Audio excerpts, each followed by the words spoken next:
there this evening to see if the Gunners can make it a perfect 10 against West Ham. 9 straight Premiership wins have put Arsene Wenger's team in control of the title race. Arsenal's squad has shown strength in depth, character and moments of sheer inspiration. Oh, wonderful skill from Dennis Bergkamp! What a superb goal! Now they're dreaming of another double display in May, but there are those in London who have other ideas. West Ham are playing with the freedom of a team that's weathered an autumn storm to come out smiling in spring. And in Joe Cole, they have a talent capable of capturing the world stage this summer. The big match live tonight comes from Highbury, where Arsenal have been in awesome form in recent weeks and are expecting to go 4 points clear with another victory this evening. But they now face a London derby with a buoyant West Ham side, the kind of game that defines champions from also-rans. Good evening to you. Manchester United have Champions League business to attend to. We'll keep you obviously up to date with their game against Bayer Leverkusen throughout the evening. And rest assured, whatever he might tell us, Sir Alex and his merry men will be equally keen to know how their rivals in the title race are doing. Well, it's a local derby again. You never know in these games. But Arsenal are doing everything right. They looked nervous in Sunday's match against Ipswich a bit. And 1 or 2 looked probably a bit tired. But they've had a tough season. But they still managed to win, you know. So they've a difficult type of game, but our focus is on what's happening at Old Trafford, not worrying about what's happening elsewhere. Graham Taylor and Clive Allen are with me, so nerves, will they get to Arsenal, do you think?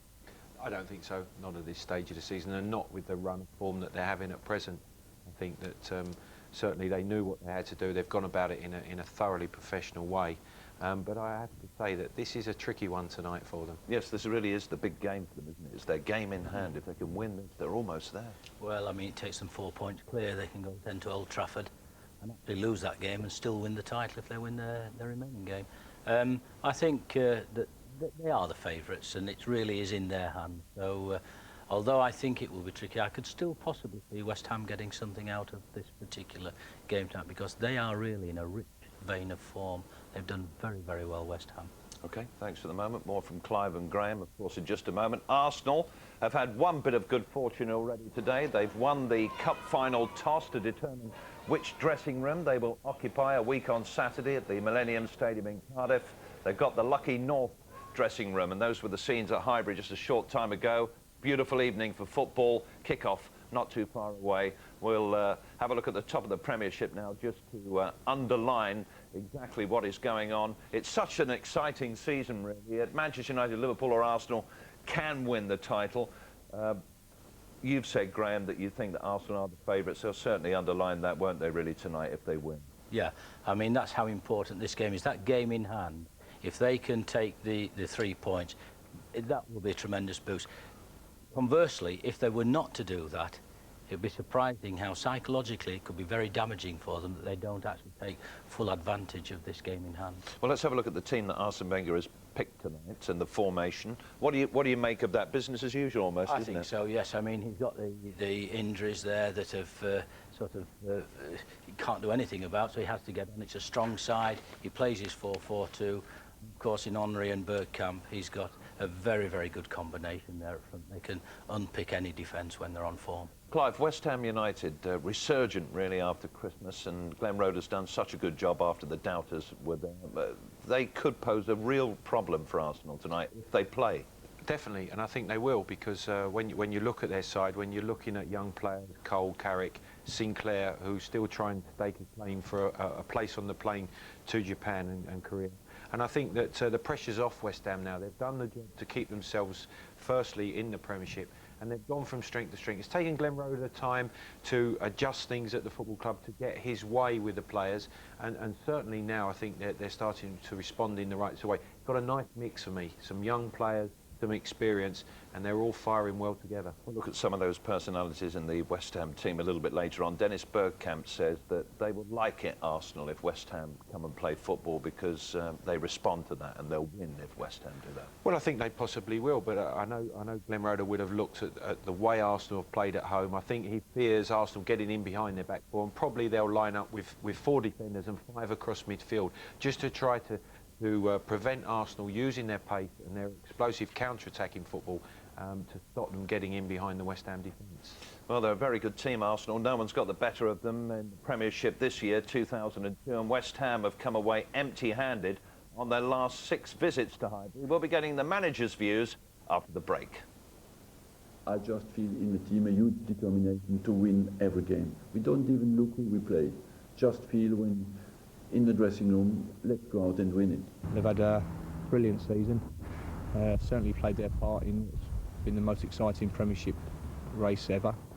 And who knows, there might still be 1 or 2 twists to come, as they say.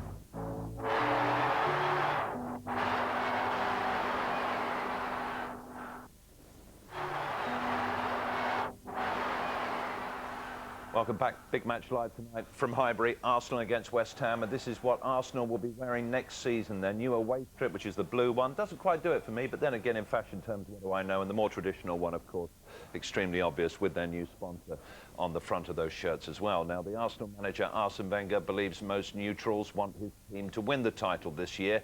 Here are the thoughts of the Arsenal manager going into tonight's London derby.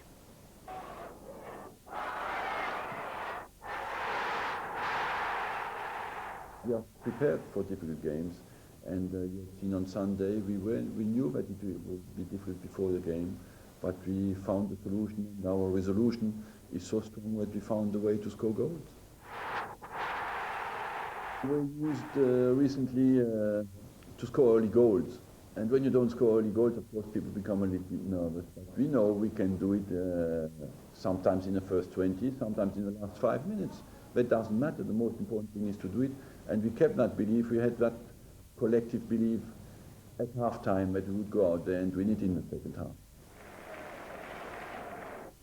There is a drive in the team that wants to win every game and that wants to do it.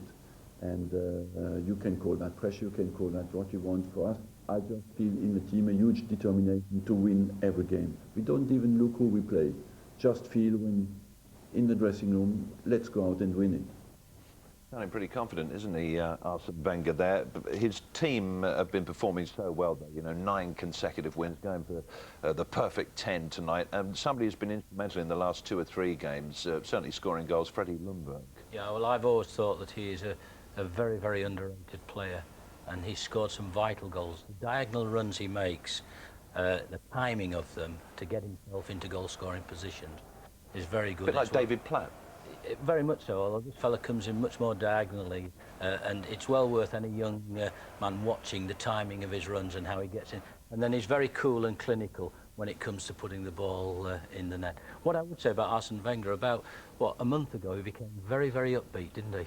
I mean, his confidence. He said they were going to win it. Yeah, which was unusual. I mean, we were all talking about him. But he's been very upbeat for the last month or so. So there's no reason why he should change now. Tony Adams is going to keep playing a certain amount of games, isn't he? If they're going to win the title, get a medal. But what a servant he's been. And the club have announced today that he's going to have a second testimonial. He had a pretty low-key one, Clive, in '94. But he's going to have another one on May the 13th, and he really deserved it, doesn't he? Yeah, he's had a magnificent career at the football club, obviously, alongside David O'Leary when he first coming into the side at a very young age.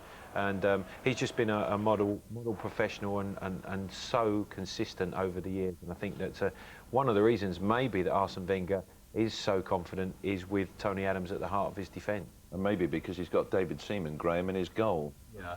Well, I mean, David, over the years, even more so now, people talk about his unflappability, you know, the presence that he has. And he's come back after a serious shoulder injury to really take a strong claim to show people he still is England's #1 goalkeeper. And he has to be given great credit for that. I think you look at the spine of their team, you look at Seaman, Adams, Vieira and Bergkamp. Great experience, that's the spine, and I think that everything else dovetails off of that. OK, thanks for the moment, boys. Well, a lot of West Ham fans were dubious, to say the least, when Glenn Roeder got the manager's job in the wake of Harry Redknapp's departure, even more so when the Hammers were getting hammered early in the season. But now they're looking to secure 7th place in the Premiership and the long-term future of 2 future international stars. Welcome to West Ham training ground.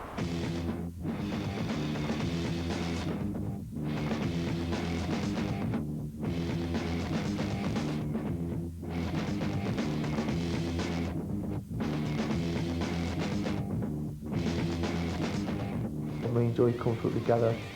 It helps because we can sort of bounce off each other in a way, you know, and take a bit of the pressure together.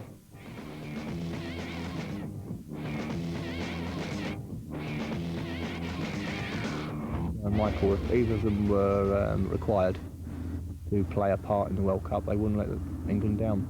I'm sure of that. Michael Carrick may not be required, but Joe Cole should be smiling when Sven-Göran Eriksson names his World Cup squad. West Ham's 26 is England's 19, and he could come back a star.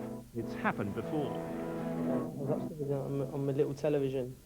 It's really small, and I was the only person watching it in the whole house. And because, like I said, none of my family ever liked football, but that's what really made me want to play. When I think of Italian, I think of Gascoigne. I even had the England shirt with number 19 on the back. So yeah, that was it. He was at that time he was the up-and-coming boy. Obviously, Gazza was a star there, and everyone wanted to be Gazza. But like I said, I'm my own player, and I'm going to try and do things, you know, play the game that I've learned over the years. Cole won't sign up to any comparisons with Gazza or anyone else, and Roeder provides a barrier between his player and the spotlight. Joe Cole is coping really well. He's had to learn to cope with it from an early age, maybe as young as 14.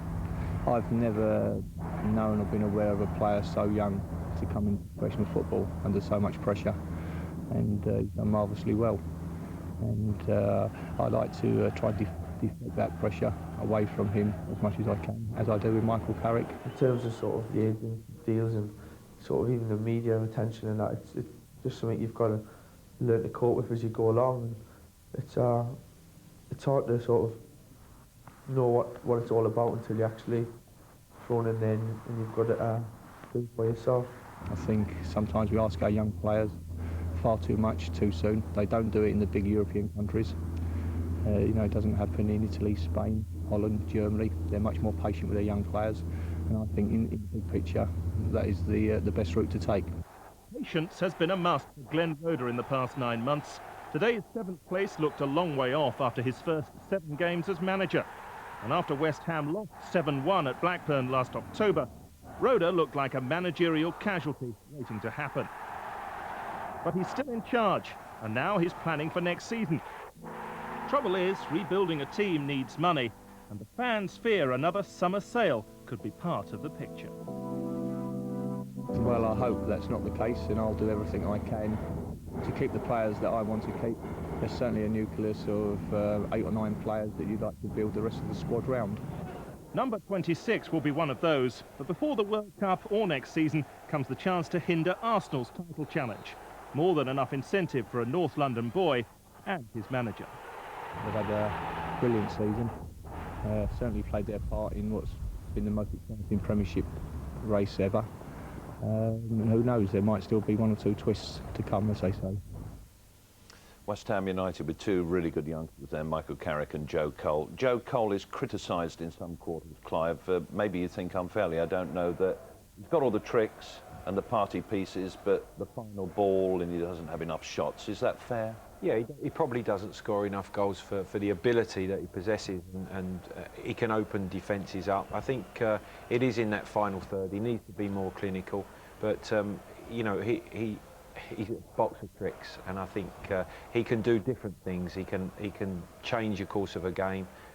He makes mistakes, but as Glenn Roeder said, he is a young player. It's quite an interesting comparison between him and Carrick. They complement one another particularly well. Michael is very, very steady, and a lot of people have taken, you know, a shine to him. Even Arsenal, I believe, certainly have been tracking him for a number of years. But I think that if West Ham are to go forward, they have to keep Cole and Carrick. And this is a great game for them to show off their skills, because Mr. Eriksson is still going to be watching. You can bet your bottom dollar he's probably going to be there. Yeah, I think it's very interesting because a lot of people are now talking after Joe's last performance that he's, you know, he's in the England squad. He's made. I happen to think probably at this stage that he's in those 3 or 4 positions that is competing for the last 3 or 4 positions. I think Sven will know. You don't think he's cemented in that squad? I don't think as yet he's probably cemented in the squad. That doesn't mean to say that he won't get selected. I think he's in that group of 5 or 6 people that have to fill the last 4 positions. Well, let's hope he has a good game tonight. There's 1 or 2 old friends on show this evening, playing for opposing teams now. Nigel Winterburn and Lee Dixon, of course, great servants of Arsenal. Lee's still playing in that great defence with Tony Adams and Steve Bold from a few years ago. A lot at stake tonight. Arsenal against West Ham. It's our big match live, and it's coming right up after the break.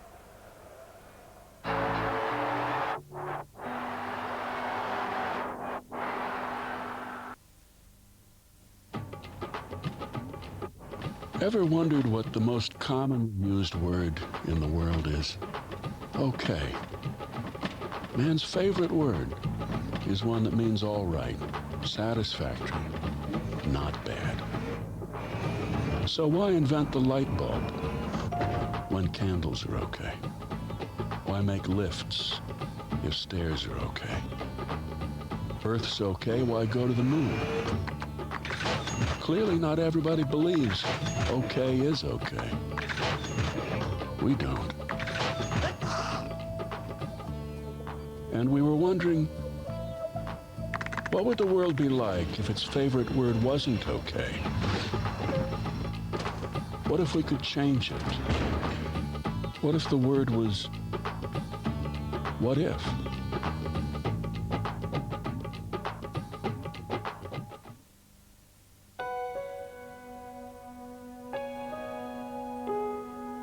The secret of retirement is to ask questions. How do you want to live? What do you want to live on? We can all get a pension, but what else can we get? There's all kinds of intelligence out there. Old people, maybe they know something. Norwich Union have more retirement solutions than any other financial provider. Do your homework. Of course I'm wiser. I'm older. Norwich Union. Together we're stronger.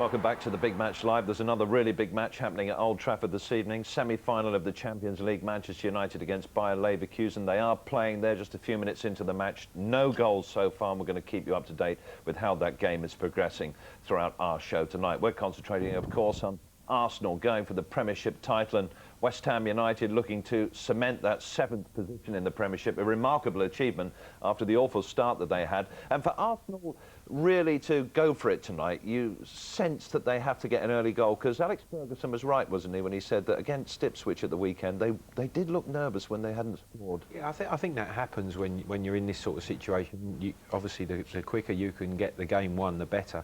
I think Arsenal have had that a number of times this season where they've come out the blocks very, very fast, created lots of chances, haven't taken them, and in particular at home, and then all of a sudden the game slipped away from them. But I think they showed patience against Ipswich. I think they'll have learnt from that and understand that they can win it late in the game. And I think they have the ability to do that. And I suppose briefly, Graham, that West Ham can just go out tonight and enjoy their football. Well, I'm very, very pleased for Glenn Roeder, because the criticism that he got from certain people prior to the start of the season was completely out of order. And they should relax now, and they should be very, very happy going into this type of game in the position that they're in. It's a full credit to the players and the manager. Well, it's a big game. Quick prediction, Clive. Who's going to win? I'm going to go for a draw.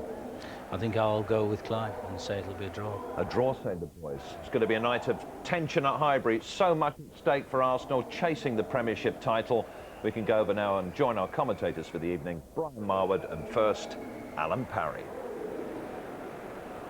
evening from Highbury, where Arsenal are on the brink of making history, just 4 wins away from the league and cup double as they take on their London rivals West Ham. Well, after a grueling season of 55 games in all competitions over the last 10 months, Arsenal will collect the 2 biggest prizes in English football if they win 4 of their remaining 5 fixtures.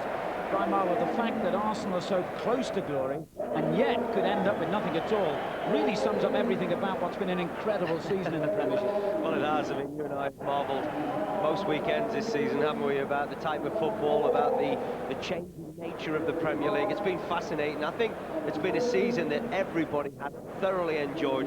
You know, the lead at the top has changed hands constantly, and we go into the final few games, and they may still be a final twist in the tail. David Dein overseeing what he hopes will be another stepping stone towards that league and cup double. And Brian, you know how the Arsenal players will be feeling. You were in a similar position with the Highbury team that won the championship in 1989. What's the pressure like when you get this close? Very pressure. I mean, we very nearly choked that year. Fortunately, you know, we went to Anfield, last game of the season, and produced a result from nowhere, really, to win the title on goal difference. But I think this side is totally different. You know, there's Paul Davis, who played in that side in 1989. I think, you know, when you look at the likes of Vieira, Thierry Henry, Dennis Bergkamp, Tony Adams, Mark Keown, David Seaman, I mean, these players have been around, they've seen it, they've done it, you know, they've played in big matches, that's domestically or either for their country or in Europe, of course, with the competition that they get these days. So it's a lot different to 1989, for sure. Now, looking at tonight's game, West Ham are arguably playing as well as most teams in the country at the moment. This could be a very difficult 90 minutes for Arsenal. I think it may well be a banana skin. I think the one thing that will be in Arsenal's favour is West Ham like to attack. And there's a couple of occasions that we're showing now where, in particular, Trevor Sinclair, I think, is a very important player for the Hammers. You know, he can pop up either wide left, wide right, down the middle, and he has this wonderful capability of getting important goals. And Arsenal are going to have to concentrate, because the likes of Sinclair, the likes of Cole, you know, can just be the difference in important games. And this is a very important game, believe me, this evening.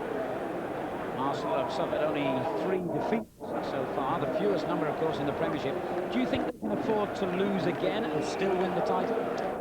Well, I mean, I think the big game is tonight. I really do, because I think if they win this, it gives them a nice cushion.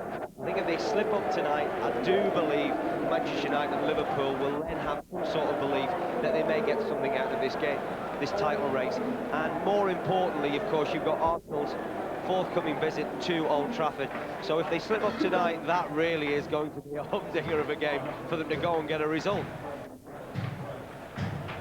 There is a scenario in which Arsenal could win the title next Monday evening at the Reebok Stadium. To do that, they'll have to first win here, then hope that both Liverpool and Manchester United slip up in their respective away matches on Saturday. Liverpool are at Tottenham, Manchester United at Ipswich, and of course Arsenal will have to beat Bolton as well.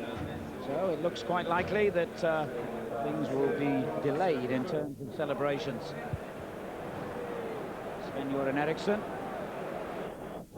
taking his place in the Highbury director's box tonight, and quite a few candidates in terms of England World Cup selection for him to watch.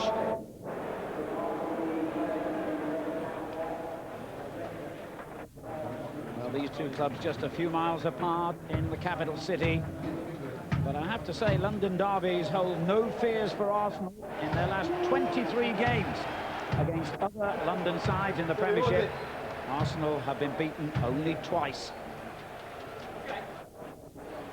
The eyes of the football world firmly focused on Highbury tonight. Both Liverpool and Manchester United know that the championship is now Arsenal's to win or lose. There's a full house. It's a perfect night for football. The usual perfect playing surface here at Highbury. Let's bring you a check on the two teams. Arsenal have no fresh injury worries after Sunday's 2-0 victory against Ipswich, so Arsene Wenger has named an unchanged team. England centre-half Sol Campbell and French striker Sylvain Wiltord, who scored a hat-trick in the corresponding game last season, are both expected to be fit for Arsenal's next league game at Bolton. Robert Pires and Giovanni Van Bronckhorst have long-term knee injuries, and they won't play again until next season. Well, I think over these closing games, Alan, Arsenal will need to rely on a mixture of experience and flair. And when you look at the goalkeeper and the two centre-halves, they've certainly got the experience. The three of them have played over 1,500 games between them, which is an incredible achievement. Patrick Vieira is such an influence in midfield. I've talked over the course of the season, you know, he's up there amongst the Roy Keane, the Steven Gerrard. What they tend to do 2 games, they get a hold of things. Lundberg has been in brilliant form of late. Expect to see him making runs inside and almost Thierry Henry spinning to that left-hand side. And be sure, of course, that the ball will be looking to the feet of Dennis Bergkamp, and he can open up the best defences in the land. West Ham welcome back striker Freddie Kanouté, who missed Saturday's 3-0 win against Sunderland with a heavy cold. He replaces leading scorer Jermaine Defoe, who drops down to the substitutes bench. Paolo Di Canio and Don Hutchison will both miss the remaining games of the season because of injuries. The Hammers look to finish with a flourish in this, their 9th season in the Premiership. And you have to say, Glenn Roeder's first campaign in charge has gone very well indeed. He's done brilliant. Full credit to Glenn. You know, the start of the season, they were at the bottom of the table in September, but they've got over a lot of hurdles. But I think they still need to get better defensively if they really are going to make their mark on the Premier League and perhaps a European place. So that back four is going to have to concentrate, in particular, the pace of Henry and the movement, and also Dennis Bergkamp just dropping deep. I think that midfield at times will be almost like a 3. Schemmel, Lomas and Carrick. Expect to see Joe Cole come away from that left-hand side at times and just pop up in all sorts of different areas, because that's his strength. He's got wonderful ability. And front two, well, it's interesting to see Frederick Kanouté back into the side. I'm sure that is because of the power of Keown and Adams. Perhaps Glenn felt that Defoe may well just get lost a little bit amongst that power. So Kanouté will be looking for his strength to unsettle the 2 experienced Arsenal centre-backs. Tony Adams is already the most successful captain in Arsenal's history, and he could be lifting 2 more trophies in the next couple of weeks as Arsenal close in on that League and Cup double for what would be, if they make it, the 2nd time in the last 5 seasons. And could this be a Highbury farewell for a former member of Arsenal's legendary back four? West Ham's Nigel Winterburn wore the red of Arsenal in almost 600 games, spread over 13 years. He hasn't been offered a new contract by West Ham for next season, and accepts now that his career in the Premiership is probably coming to an end. And what a great career it's been, Brian. Oh, brilliant. I mean, I had the pleasure of playing with Nigel for 2 or 3 seasons here at Highbury, and it was brilliant. He was left back, he was behind me, and he makes things look so simple. Fantastic defender, great competitor, and a brilliant servant, not only to Arsenal and West Ham and to Wimbledon, but to the game in general. Arsenal need victory tonight to equal their club record of 10 successive league wins. More importantly, of course, for Arsene Wenger, it would give them a 4-point lead over Liverpool, 5 points over the reigning champions Manchester United, who, as you've heard, they meet at Old Trafford in a fortnight's time. To think I used to call them boring, boring Arsenal. Nothing done at our Highbury these days, and frankly, never has been. West Ham United in the change strip of all blue, as Arsenal in the famous red and white get us underway. The referee this evening is Steve Dunn, and you couldn't really have a better night for football, I have to say.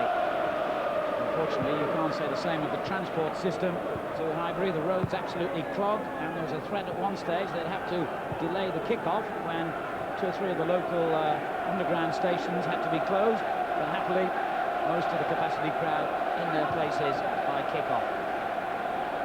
There's Vieira, Lauren, Haaland, challenged by Joe Cole, Keown. West Ham can't get a touch early on.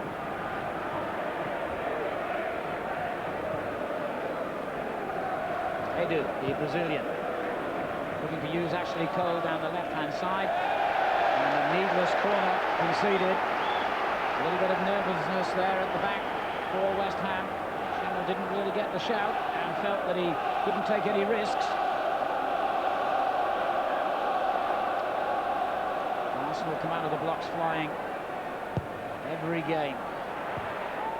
Well defended by Repka. Parler straight back in. Stabbed away by Daly. And now Canute. Winterburn guiding it back to give a first touch to David James. I always think the first 15-20 minutes at Highbury is so important, you know, for the visiting side. We've seen it time and time again, haven't we, with Arsenal. They come out the traps very quickly. They put sides under pressure. A great ability, great pace about the side. But you really need to concentrate and hang on. Lovely ball there from Henry. And the man in form, Freddie Ljungberg, testing David James in the second minute. Well, that's exactly what I was talking about. You know, so much quality, so much inventiveness. And of course, Freddie Ljungberg, I mentioned at the top, didn't I? He would come away from that left-hand side, look to join the front two. That very nearly scraped in towards the corner. And David James with a less impressive or unorthodox save from the corner. Parler. Lauren. Ray Parler. Ljungberg. Well, that challenge by Repka was risky, to put it mildly. Referee done, seeing nothing wrong. Look where Ljungberg was again, though, Alan. You know, he's central. And that's going to be difficult for West Ham United. How will they deal with him? Here he is again. Oh, terrific run. Brilliant. Wonderful. David James has stopped what would have been one of the goals of the season. Well, we said he was on fire, didn't we, at the top of the programme? And he's another example already in this opening couple of minutes. You can understand why they're singing his name. He is such a big favourite here at Highbury. He just got crowded out at the final moment, but it's a fantastic run. It's actually a very good save at the end of it by David James. Well, there's nothing more exciting in the game, is there, than a forward in full flight, taking on defenders in that way. 2 goals against Ipswich, of course, on Sunday. It took his total for the season to 14. And the Swedish international has become one of the crowd's big favourites here at Highbury. We've just seen exactly why. Talked about him being a forward. He's actually a midfield player that's just got that licence to roam in off the left-hand side. And he does it so well because the movement in front of him is so good. It's so clever. You know, talked about Bergkamp dropping deep. Henry, very quick, very bright, always quick to exploit the space. And that allows the likes of Ljungberg to get into those areas where he's going to be a danger. And how do you pick him up? Keown's clearance. Schimmel. On to Canute. Tony Adams just did enough to hold him off. Now Lauren. Arsenal needing 3 more wins to be certain of the title, irrespective of what Liverpool and Manchester United do. Remember, if they win tonight, they'll go 4 points clear of Liverpool, 5 ahead of Manchester United, and they'll all have played exactly the same number of games, 35. Tonight, Arsenal's crucial match in hand. Keown. Lauren. Parler to his right. Good interception. Carrick for West Ham. Indicative of the way Arsenal started here, that Carrick couldn't go forward. There was no one in an advanced position. They're all back defending. Well, the difficulty is for West Ham when they do get possession, there's only Canute up top on his own. Trevor Sinclair, who we thought might play there, is actually playing and supplementing that midfield area. They're trying to make it difficult for Arsenal in that area of the field. It's proving pretty difficult at the moment. There's Daly. On to Winterburn. Sinclair to his left. Canute ahead of him. Clever ball for Sinclair. That's a great cross too. Now the header was not far off from Canute. Well, he's just signalling a fantastic cross from Trevor Sinclair. That was better play. Good composure. Nigel Winterburn getting forward. Clever little ball, isn't it, behind the Arsenal right back. He digs a good ball out here, but it's always difficult for Canute. He's coming back on himself. Vieira. Giving away to Sinclair.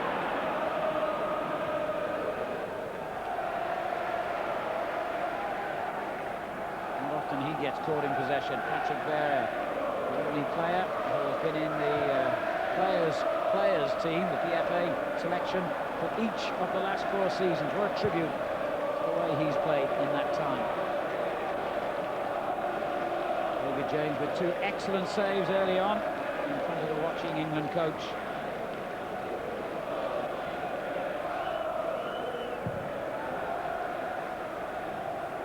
Huge kick as well to England's #1, David Seaman, now getting close to his 3rd title in 12 years as an Arsenal player.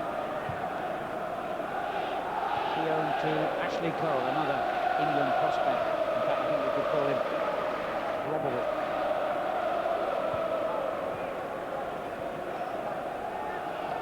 Ball again. Adams. Certainly going to be stifling tactics, you feel, by West Ham United. They come with a game plan, trying to crowd that midfield. There's Ljungberg. Excellent interception by David.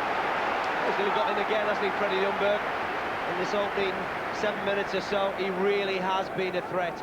He really failed to cope with the runs that he's made from that left-hand side, in and amongst the front 2. Clever movement again. Harlan. Bergkamp's layoff. Lauren. Now Bergkamp again. It's a clever ball in. Repka with the header clear. Vieira. It's so hard to win the ball back when Arsenal are in this move. Vieira. Harlan. Not a bad effort. Just 1 goal for him this season. It came in the FA Cup match against Gillingham. He hasn't scored in the Premiership for 14 months. Incidentally, he's one of the Arsenal Englishmen yet to be picked by Sven-Göran Eriksson. Well, Glenn's come into this game with a game plan of trying to stifle Arsenal, and that's fine. You know, if it stays like this, it's wonderful. But the problem is, you know, if Ljungberg or Henry or Bergkamp come up with a little bit of magic, and it costs you a goal, then you've got to come out and play, and Arsenal will love that if that happens. Yeah, striding on.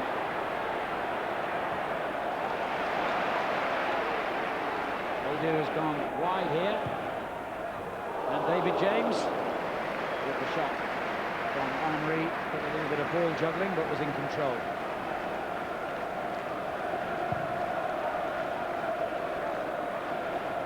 Keown. Now Lauren. Arsenal have gone 17 league matches without defeat since they lost 3-1 here against Newcastle 4 months ago. 14 wins and 3 draws. There's certainly an emerging pattern at the moment. West Ham just quite happy to sit back in great numbers.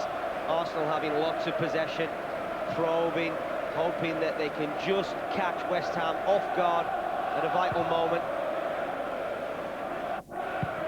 Sinclair to Canute. Cole. Sinclair up against Lauren.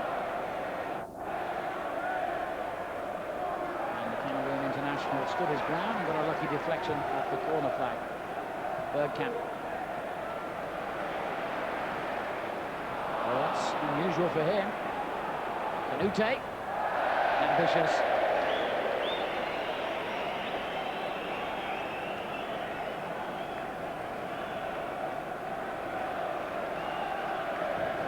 This is when it's getting tense, isn't it, this time of the season? For players, for supporters, for football managers. Well, talked about the opening that Arsenal have had, kept the ball very well. A couple of occasions, Freddie Ljungberg in particular has been a threat. Now Henry a threat. Harder and Bergkamp in the box. Really waiting for James to arrive, which he duly did. Now Sinclair.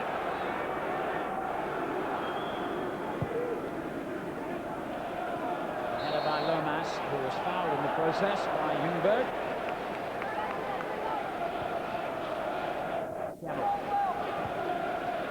Here's Cole.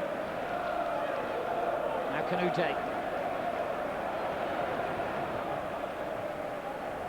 And West Ham get their first corner. Big cheer from the West Ham fans, wasn't it? haven't really seen their side get that much possession in the final third. Almost reached Daly near the penalty spot. He's still battling and got to head to it eventually. Bergkamp's clearance. Winterburn. This is Joe Cole.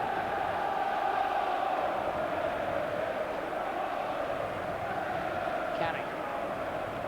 Now Sinclair. Only Canute forward at the moment. Back heeler was clever. And Carrick kept possession well. Romas spreading the play to Schemmel. The Frenchman who's been such a success for West Ham this season. Here's another in the same category, Canute. Good little spell this for West Ham United, just keeping the ball. Making Arsenal work very hard to try and get it back. Schemmel under pressure. And he's gone down. He's going to get a free kick out of it. Mr. Dunn didn't seem to indicate that. It was a strange one, wasn't it? It really was. Just, with no one around him. I don't know whether it's very similar in the way that Graham Lassau got injured the other week. There you can see whether that's an ankle or a calf injury. And it doesn't look too good for Schemmel to continue. That will give West Ham United a problem, having to make a substitution so early in the game, especially when they've contained Arsenal reasonably well. Well, just saying what a terrific season he's had. He's only missed one game. He was Glenn Roeder's first signing for the French club Metz.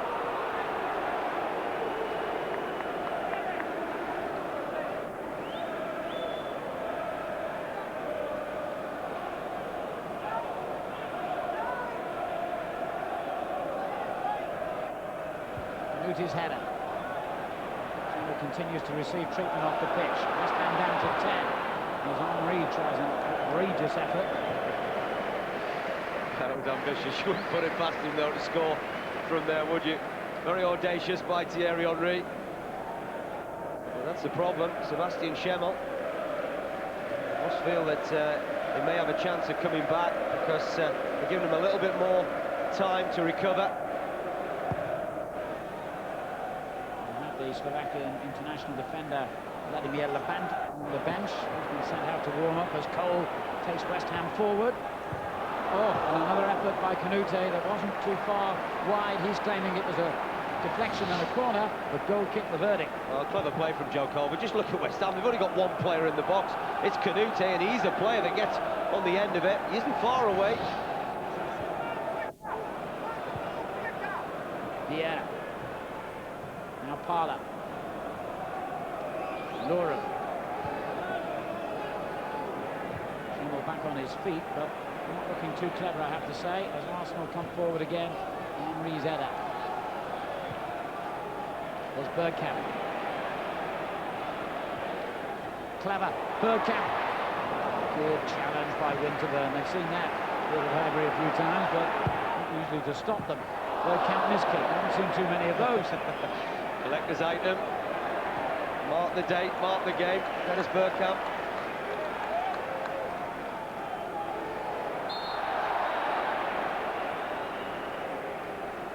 It's unusual, isn't it, to see Dennis Bergkamp miss time and effort on goal.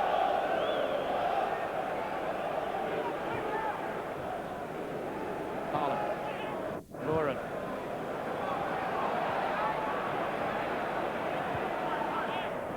International in possession again, finding Vieira.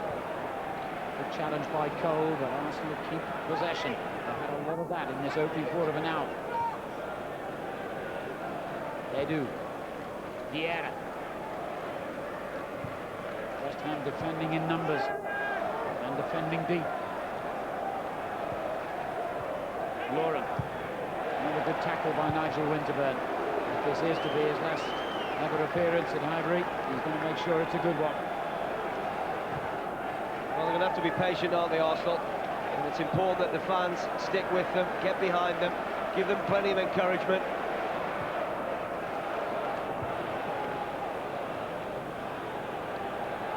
Carrick got away with the challenge on Edu. Not for long. of all people, it was Thierry Henry who raced 50 yards to dispossess it. Another indication that if you've got to win championships, you need hard work as well as great skill. Cole. Now Dennis Bergkamp. Header away by Repka. Vieira. Crowd wanted a shot.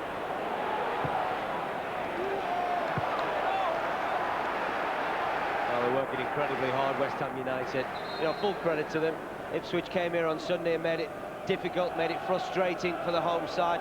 West Ham are trying to do the same. Interesting to see how this little change now may well affect them. Laban is a left-sided player. Sinclair will switch to the right-hand side. I'm sure they'll still try to contain in that midfield area, though. Further disruption that West Ham could well have done without the Slovakian international, who actually played for and scored for Sparta Prague here in a Champions League game. That was last season. Arsenal won 4-2.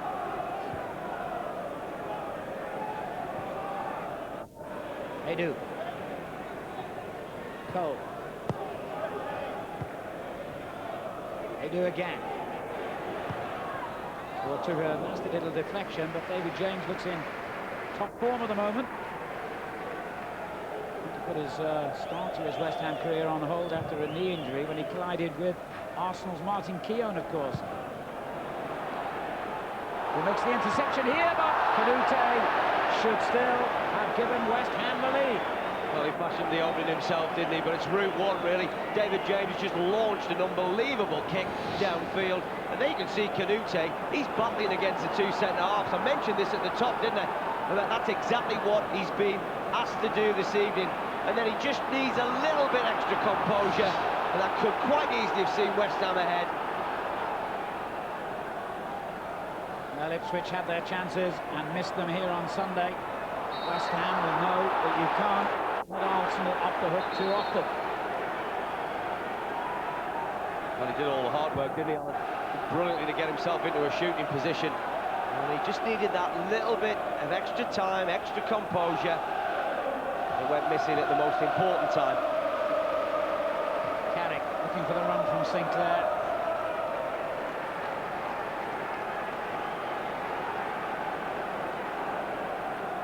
Canute missed the 3-0 victory over Sunderland due to illness. He actually gave West Ham the lead when the teams met at Upton Park in December. Ashley Cole went on to equalise.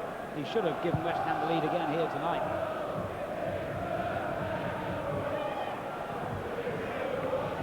Repka's clearance. Canute pursuing it again. Very calm play from Tony Adams. Not the best ball though.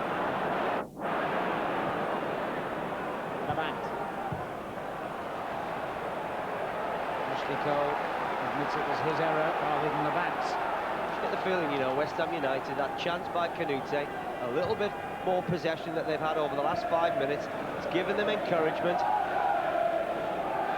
are on a 5-match unbeaten run, and that includes 4 wins. West Ham has carried them up to 50 points. They can't finish any higher than that, but they can still be caught by teams below them. The best they've ever finished in the Premiership was 5th 3 years ago. They were only 15th last season and struggled against relegation for most of the campaign. And Roda, in his own quiet, understated way, has brought about quite a revolution at Upton Park. And one thing I'm sure he'll want to work on next season is their away form, which is pretty awful. Vance header on. Canute. This is Cole. Players flooding forward from midfield. A misunderstanding again between Cole and the back. Now Thierry Henry looks up to see the options ahead of him. Survives 2 challenges, and that's a lovely ball. And Ljungberg close to scoring again. Well, he must have had 2 or 3 chances, Henry, in this opening 20 minutes. Good play from Henry. It was persistent, wasn't he? Couple of challenges there, first from Winterburn, then from Daly. Ray Parlour certainly in an offside position. Ljungberg wasn't, but just pulls his shot narrow of the mark, but again, getting into that threatening area, a problem for West Ham. Free kick has gone against the Hammers. Done well, Canute. He's put himself about. It's exactly what he would have been asked to do by his manager before the game. Play up there on your own. Try and make it uncomfortable for both Adams and Keown. Bergkamp, Vieira. Keown looking for the run by Parlour down the right. Winterburn certainly knew what to expect. The 21st season of his career, this, Nigel Winterburn. He's 38 now, and only Gary Speed has played more games in the Premiership than he has tonight. His 332nd appearance in the Elite Division, and of course before that, in the old First Division.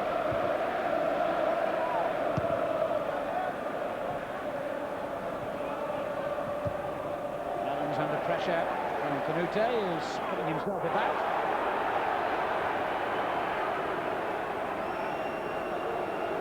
West Ham's away form. There's an almost bizarre contrast between their form at home and away. No team in the Premiership has won more points at home than they have. Only the bottom club Leicester has won fewer games away from home. Very unusual to find such contrasting figures as those. Sinclair wins West Ham a corner.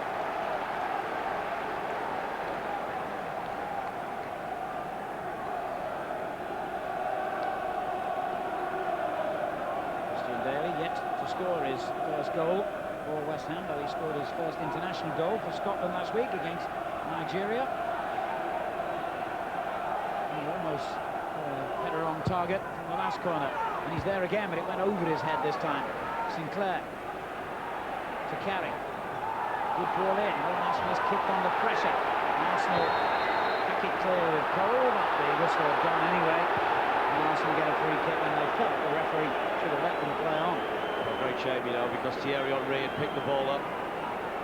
Arsene Wenger just trying to calm his side down. He knows it's about patience this evening. They're going to have to keep at it. West Ham are going to make it difficult. They have every right to come here and give Arsenal a problem. Arsenal have got to work out that problem and see how they can break it down.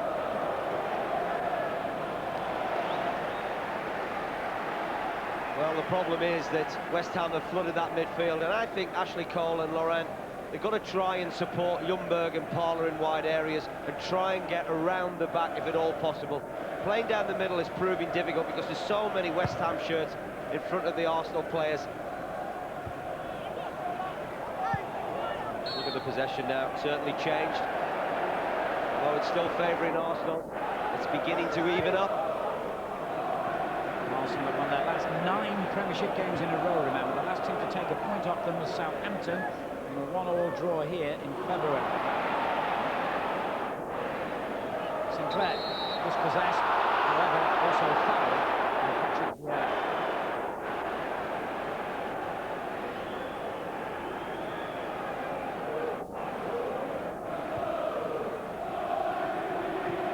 Levant, Winterburn.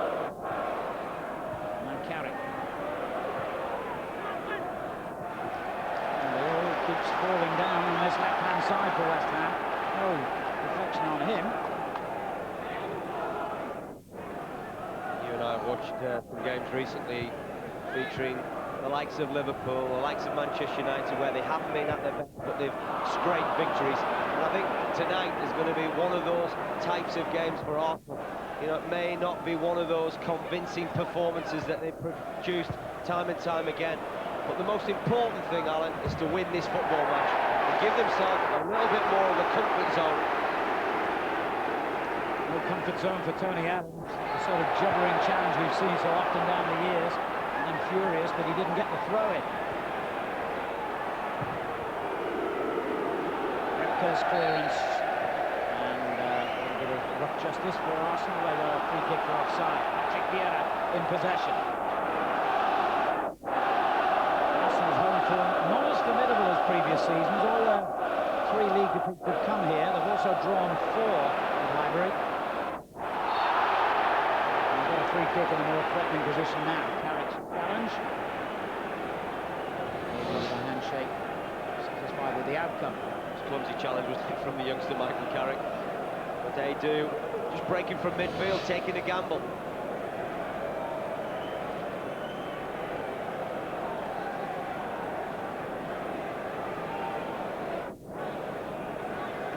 David James will know what to expect. He won't quite know who's going to deliver it, though. It looks like Thierry Henry, and it is. Want to be best, was it?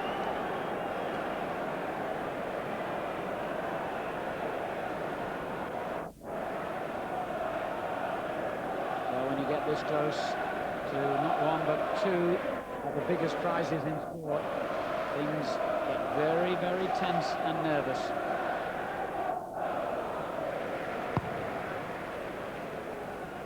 Arsenal certainly having the better of it, but it's still 0-0, and that's going to give West Ham a lot more heart.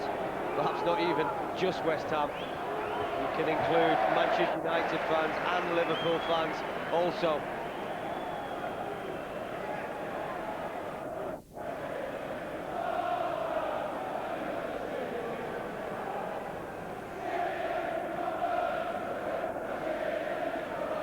Benuti the target for the long throw, and the header down could have caused Arsenal a problem.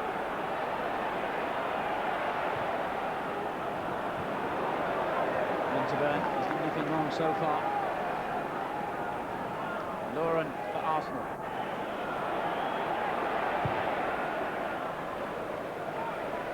Swept out to Ashley Cole, not the easiest ball to control, but he made it look easy. They do. Vieira. Lauren. And on to Parla.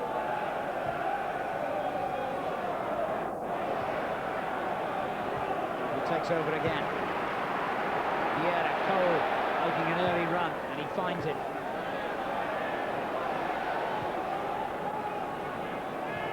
You've got to stay patient.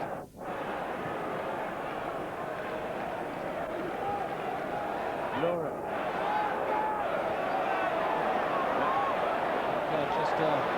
Pulling defenders round as the cross came in, and David James, well, he's never orthodox, is he? But he was effective.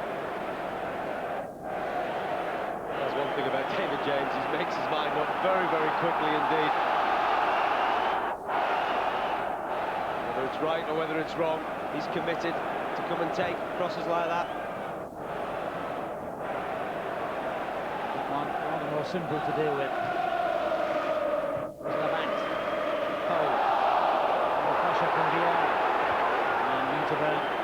Also taking no risks. Nuti's header. Oh, not given the time he was expecting as Levant closes him down. There's a way out through Tony Adams. Arsenal play Bolton away next Monday, Manchester United away on May the 8th, and finish their league campaign the match against Everton here on the last day of the season, plus of course the FA Cup final against Chelsea on May the 4th. It was unfortunate for Cole that he slipped at the vital moment as Youngberg tried to play him through. And West Ham, thanks to their skipper Lomas, have needlessly conceded a throw. I think that's more encouraging though, the sight of Ashley Cole getting forward on that left-hand side, getting beyond Freddie Youngberg, creating a problem for West Ham. Who's going to pick him up? Who's going to track the runner?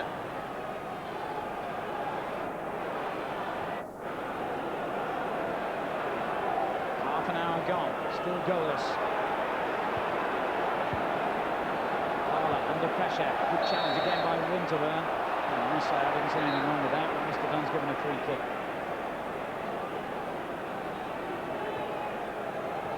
Vieira. A bit of skill from Henry. And again.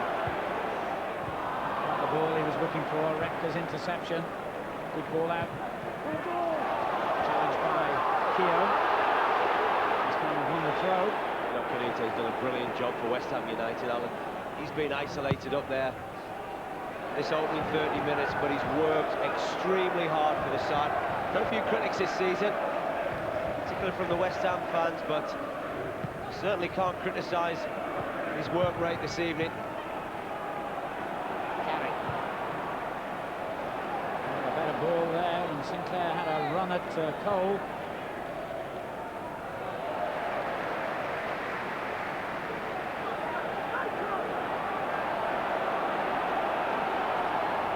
Arsenal's home form hasn't been as impressive as in previous seasons, but of course they've got this fantastic away record. They still haven't lost in 17 games on their travels. The only team in all 4 divisions with an unbeaten away record. Henry finds Bergkamp outside. Good defending from West Ham United. I talked about their back 4 concentrating, making sure they're focused. Dennis Bergkamp just looking to check his run. But Repka and Daly get it right.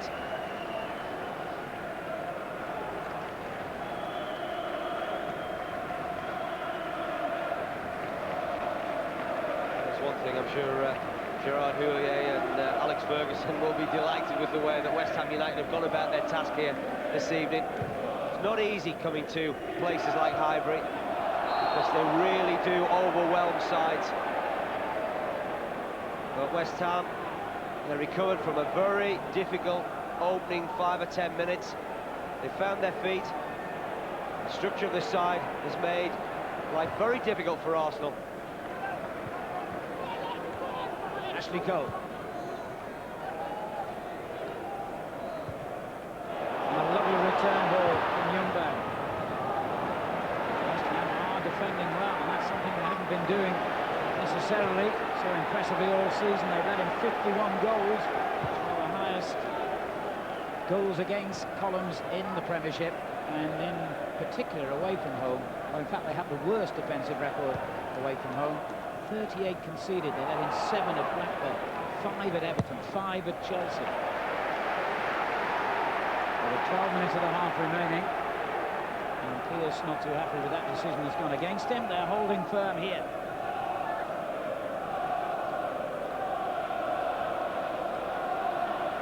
They do. Laura.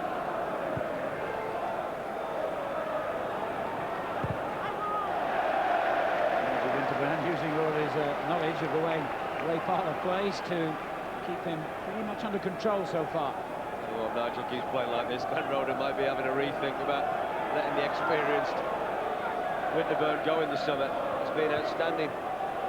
As to be fair, West Ham United in general, they defended very well. You know, there's an art to coming and playing like this. You know, it doesn't just happen. There's a lot of work on the training ground.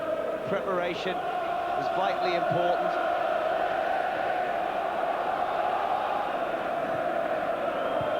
They can all be undone in one moment of magic. Or one sloppy mistake, of course. Keogh. Ljungberg.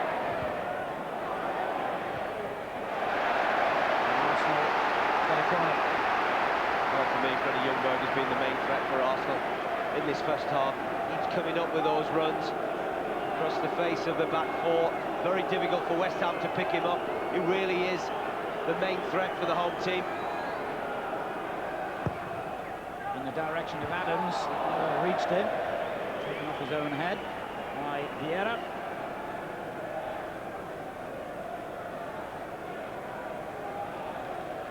Well, Blackburn Rovers, at this moment, still need points to be absolutely certain of their place in the Premiership next season. Everton are home and dry thanks to recent results, but they'll want to go with a bang, I'm sure, when they entertain Blackburn at Goodison Park on Sunday. That's the next game on this channel. It kicks off at 4.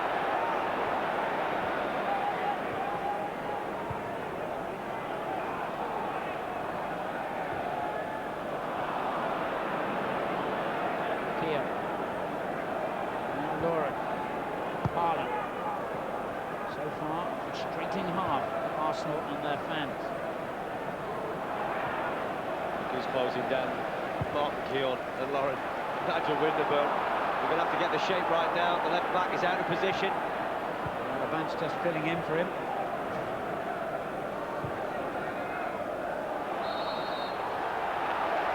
The shirt tugging spotted there. The referee done. Repka on Henry. Shaking his head, Thomas Repka, but I think he has committed the foul. trying to be too eager to win the ball. From Vieira into Henry's feet. Henry, good body strength, holding him off.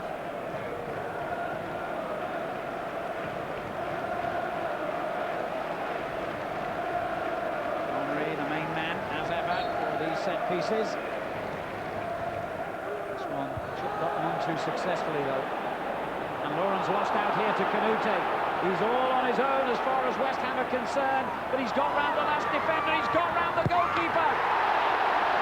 He's claiming it had crossed the line, but there was no flicker from the linesman. The referee hasn't given the goal. He couldn't, unless the linesman said it was over. Well, this has come about through Thierry Henry's free kick, given away. West Ham breaking very dangerously indeed. Did that go over the line? Well, it looks mighty close to me, where you can see Ashley Cole's foot. That certainly looks a goal. You can see why West Ham United are furious. The full marks to Ashley Cole, he doesn't give up. I just wonder whether the linesman can't actually see where the ball is. Don't forget the linesman's behind Ashley Cole as that ball is heading towards the line. Well, that's over the line. That's a goal to West Ham United.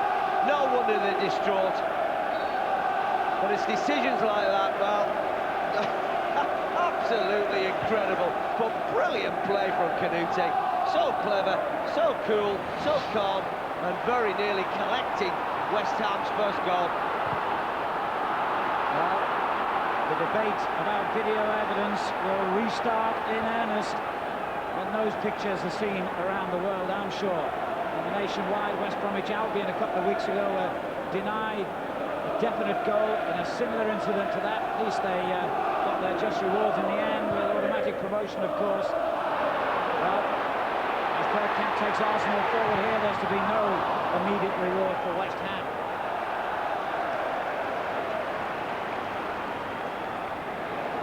He's the man that one or two fingers are going to be pointed at, particularly at half-time. There's going to be some furious West Ham players, a furious manager, a furious backroom staff. They can't believe it. Glenn Roeder has set his stall out to front, straight Arsenal. They get a chance in the shape of Frederick Canute. The ball goes over the line and is denied a perfect goal.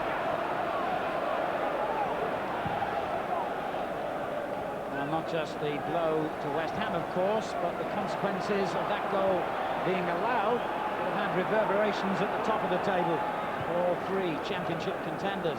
Who knows what would have happened if that had stood, and it should have stood. Ljungberg. St. Clair dispossessed it. Pearce got the ball away. And Canute has provided a cameo performance of how to operate as a lone striker tonight.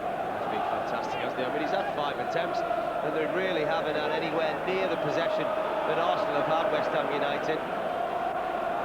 Really fantastic composure, wasn't it?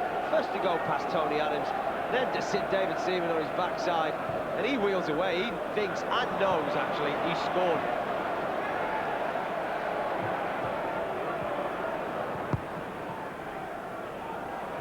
Thomas, Carrick. To Pearce. This time I've got to forget about the injustice and get back to playing how they had been for the 10 minutes before that incident. They've really ended the half strongly. I'm sure Alex Ferguson's got other things on his mind this evening, but it's a brave man who's going to go up and tell him, say West Ham have scored, or it was definitely over the line, but the referee's disallowed it.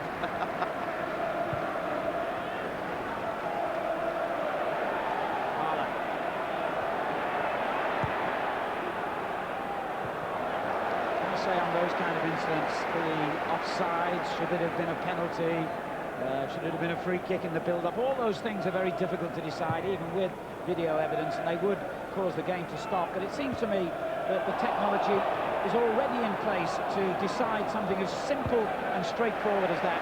Did the ball cross the line or didn't it? Well, the worry about technology is it's going to hold up the game for too long, but I don't think things like that, it won't, because it's very, very quickly to establish whether that ball's over the line or not. The only thing I can think of is, because of Ashley Cole's body position, in relation to where the referee's assistant is, he actually doesn't see the ball completely over the line. Got that one right, anyway.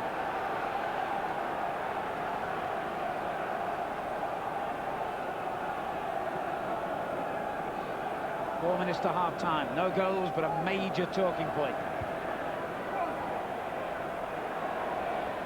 Ljungberg keeping it in play. Cole.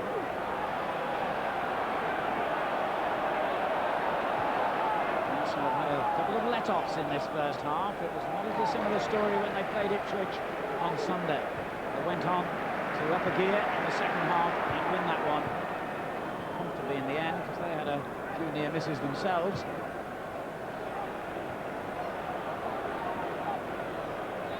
Cole. Edu.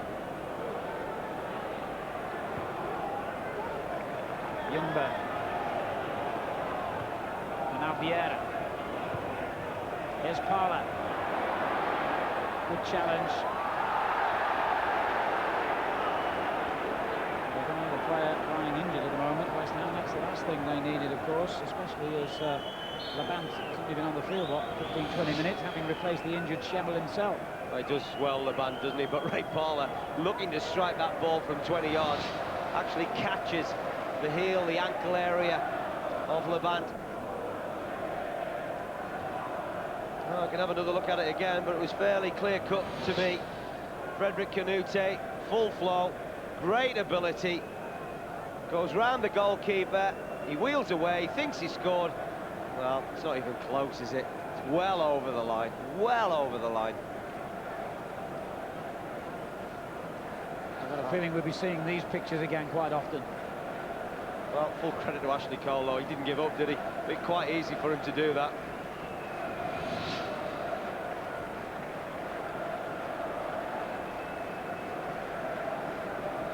Scored in the 1-1 draw at Upton Park in December. Has saved a goal, quite literally, here tonight.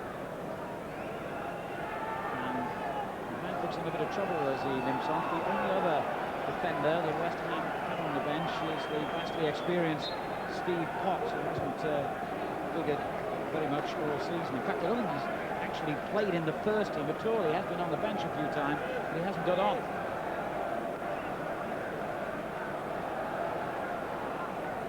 Keeping ready. Levant has come back on, but he's limping quite heavily. And also got a problem as well. Martin Keown, who's had more facial injuries than the average boxer over the years, got another one, and Gary Lewin will know exactly what to do to treat him. There's no surprise, is it? It's a full-on collision, actually, with his own player. Laurent, as you've said, Alan, no stranger to the head injury. And Sven-Göran Eriksson sees yet another of his England players and yet another of his central defenders in a bit of trouble. The news is better of Sol Campbell. As I mentioned before kick-off, Arsenal are hopeful that he will be fit to play at Bolton on Monday evening in the Premiership. If not, certainly we would expect him to be ready for the FA Cup final. And talking of that, Claudio Ranieri taking the opportunity to get a first-hand look at his Cardiff opponents.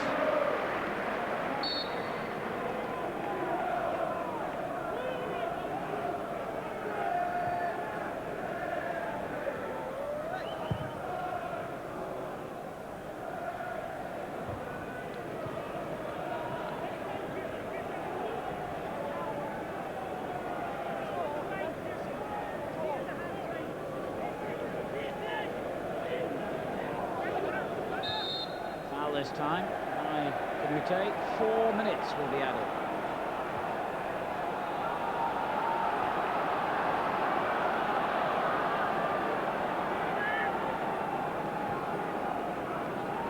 Vieira. Sloppy layoff by Edu. He had to work hard to keep it. Keown. Good ball in, Henry held it up brilliantly. And Levant, who seems to have recovered now, gets it clear to Sinclair. Oh, great defending by Adams. Stepped in and won it decisively. That's going to need that sort of charge from the skipper, Tony Adams. Perhaps just to raise the tempo of this Arsenal performance. They've got increasingly frustrated by West Ham United. sure Arsene Wenger and Pat Rice will be trying to up the tempo in their half-time team talk. Keown measuring one forward for Henry.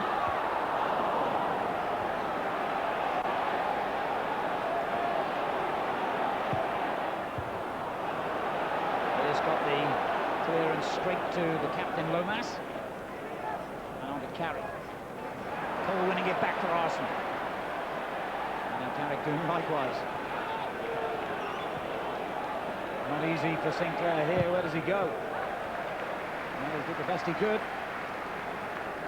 Well, he talked about candidates perhaps going with Sven's squad during the World Cup, but Trevor Sinclair working incredibly hard, as, to be fair, all the West Ham United players have done this evening. Really have been a full credit to their manager.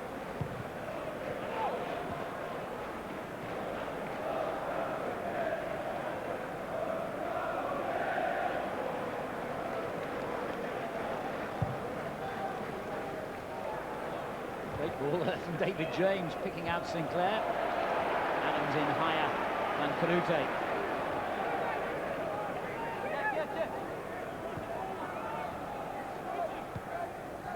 Sinclair.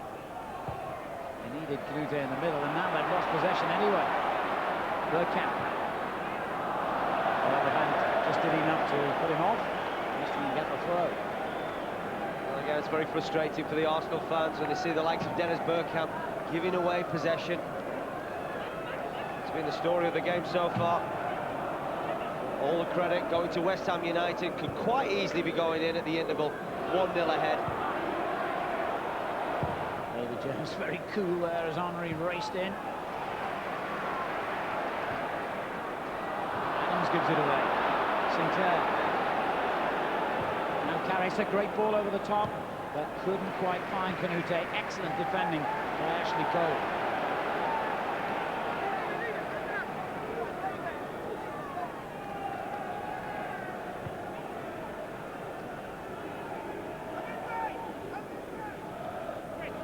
Kanute. Double deflection, so it's Arsenal's throw. As we near the close of the first half.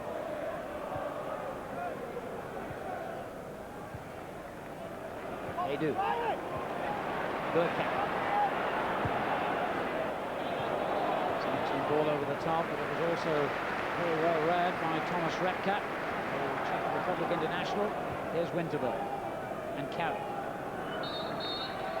The end of a frustrating first half for Arsenal, but it could have been worse. It should have been worse. Frederick Kanute's shot crossed the line. However, the linesman, Paul Canadine, was unable to see it from his position and did not give the goal. Referee Steve Dunn had no option but to disallow it, and at half-time at Highbury, it's goalless. What is it they say? Lucky Arsenal, don't they? The goal that never was by Freddie Kanute. The referee and his assistant said it wasn't over the line. I think the pictures show that it most certainly was. We'll get the views of Graham Taylor and Clive Allen. It's a crucial moment in the season, that, right after the break.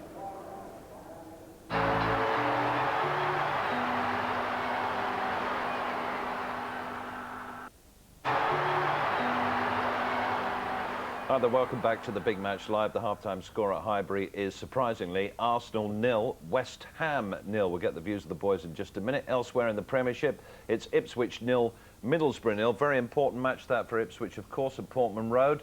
And in the first leg of the Champions League semi-final, Manchester United are leading Bayer Leverkusen by 1-0. But the job isn't done yet. Ole Gunnar Solskjaer credited with the goal, but I can tell you when you see it later, you will find that very hard to believe. But UEFA's word stands. Now, the referee's word stands, Clive. And what was your view on the Kanute goal that wasn't a goal, said the referee and the officials? At the time, I thought it was a goal, and then obviously we have the luxury of seeing it a number of times afterwards. It's a straight header down the middle, but Freddie gets a run at Tony Adams. He shows great pace and composure, even more so here rounding Seaman, and it's over the line. All credit for Ashley Cole for chasing back, almost a lost cause. But as we see it here, clearly crosses the line there. It's in. You have to say that the referee obviously is behind the play, and the assistant referee on the other side won't have seen that. So he's in doubt whether the ball's crossed the line, so he can't give it. it's a clear case for me of going to that video evidence. It's a massive decision, isn't it, Graham? Yeah. Which one of you two wants to take the tape to Alex Ferguson? Because he'll be furious. Graham can do that. Yeah, I would, but I wouldn't have a smile on my face. But joking apart, yeah, that could decide the destiny of the Premiership title. Well, very much so. And these, you know, it will come. We've seen the evidence of it within 10 seconds. We've seen it twice within 20 seconds. So for decisions like this, we have the technical know-how to be able to say, did that ball cross the line or not? And when you're coming into situations, it helps the referee, it helps the assistant referee, because neither of them can really be blamed because they could not see from their positions. Clive, you're a supporter, aren't you, of video evidence? I am, yes. I've seen it used in American football, obviously, and I do believe that Graham as a manager, us as pundits, supporters, certainly if referees are in any doubt and they're man enough to say, I'm not sure, you go and 99.9% of the time you will get the right decision. And it's so vital. This decision could be massive in terms of where the Premiership ends up. Now, the first half, that aside, West Ham have frustrated Arsenal and actually played really well, haven't they? And Freddie Kanouté could have actually had 2 or 3 goals. Yeah, that's right. I think he's been a constant threat. I think West Ham have defended deep, but when they've broke, it's been Kanouté who's been the main threat. This was early in the game, wonderful cross from Sinclair. That was Freddie's first opportunity, a headed chance. He was probably maybe a yard or 2 in front of the near post, very difficult to get it on target. Again, Joe Cole springs from a midfield position. I think it's a little bit of a hopeful toe into the penalty area, but Freddie's on it again. He's on his game tonight. He wants to get in goal scoring positions, and it's been Tony Adams a couple of times who has had to get very close to him. This was, apart from the goal, this was the best opportunity he had. David Seaman does well. He stays big, but Freddie would be mightily disappointed. He hasn't just really towed it over David Seaman to score. Both sides have a Freddie. Freddie Kanouté we've seen in action there, Graham. Freddie Ljungberg, of course, has been scoring for fun in recent games for Arsenal. Had 1 or 2 chances, didn't he? Well, very much so, and we spoke about him before the game. You know, it was very much an Arsenal start to the game, how quickly they were. But there's a lovely touch there by Henry. His first shot there, which David James pushes round the post. Probably tried to gather it, actually, but it went round. But this is a great run by him, you know, players all around about him, wriggles out of it, goes the one. And then it really is an excellent stop by David James. I mean, Ljungberg has done everything that you can ask of him. But he's certainly some player and he's done very well. But it typified, in many respects, the start that Arsenal had to the game. And they were very quick into it, but it's faded away. Here's another chance early on, hooks it. Probably would be a little bit disappointed there. He didn't hit the target, you know. You'd expect him to do that. And he's hooked that wide. I think what he does so well is with his forward players moving across the field, that he exploits the spaces that they create, and coming from a deeper position, so difficult to pick up. OK, thanks for the moment, boys. Freddie Kanouté scored for West Ham, but it wasn't allowed. A crucial decision that could turn out to be. We're going to take another short break, and then we're going to be back for the second half with maybe more disallowed goals. Who knows, here on the Big Match Live.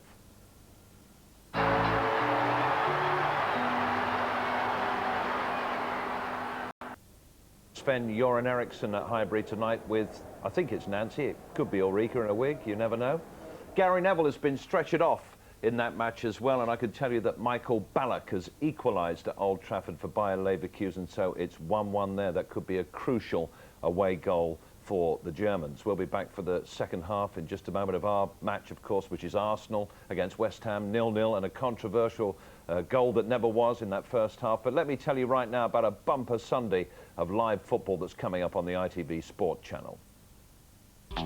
It starts with a playoff double-header. First up is the Division 1 semi-final first leg between Birmingham and Millwall at St Andrews. Steve Bruce's side finish 1 point below the Londoners, and they'll be looking to make the most of home advantage. Our coverage there begins at 11.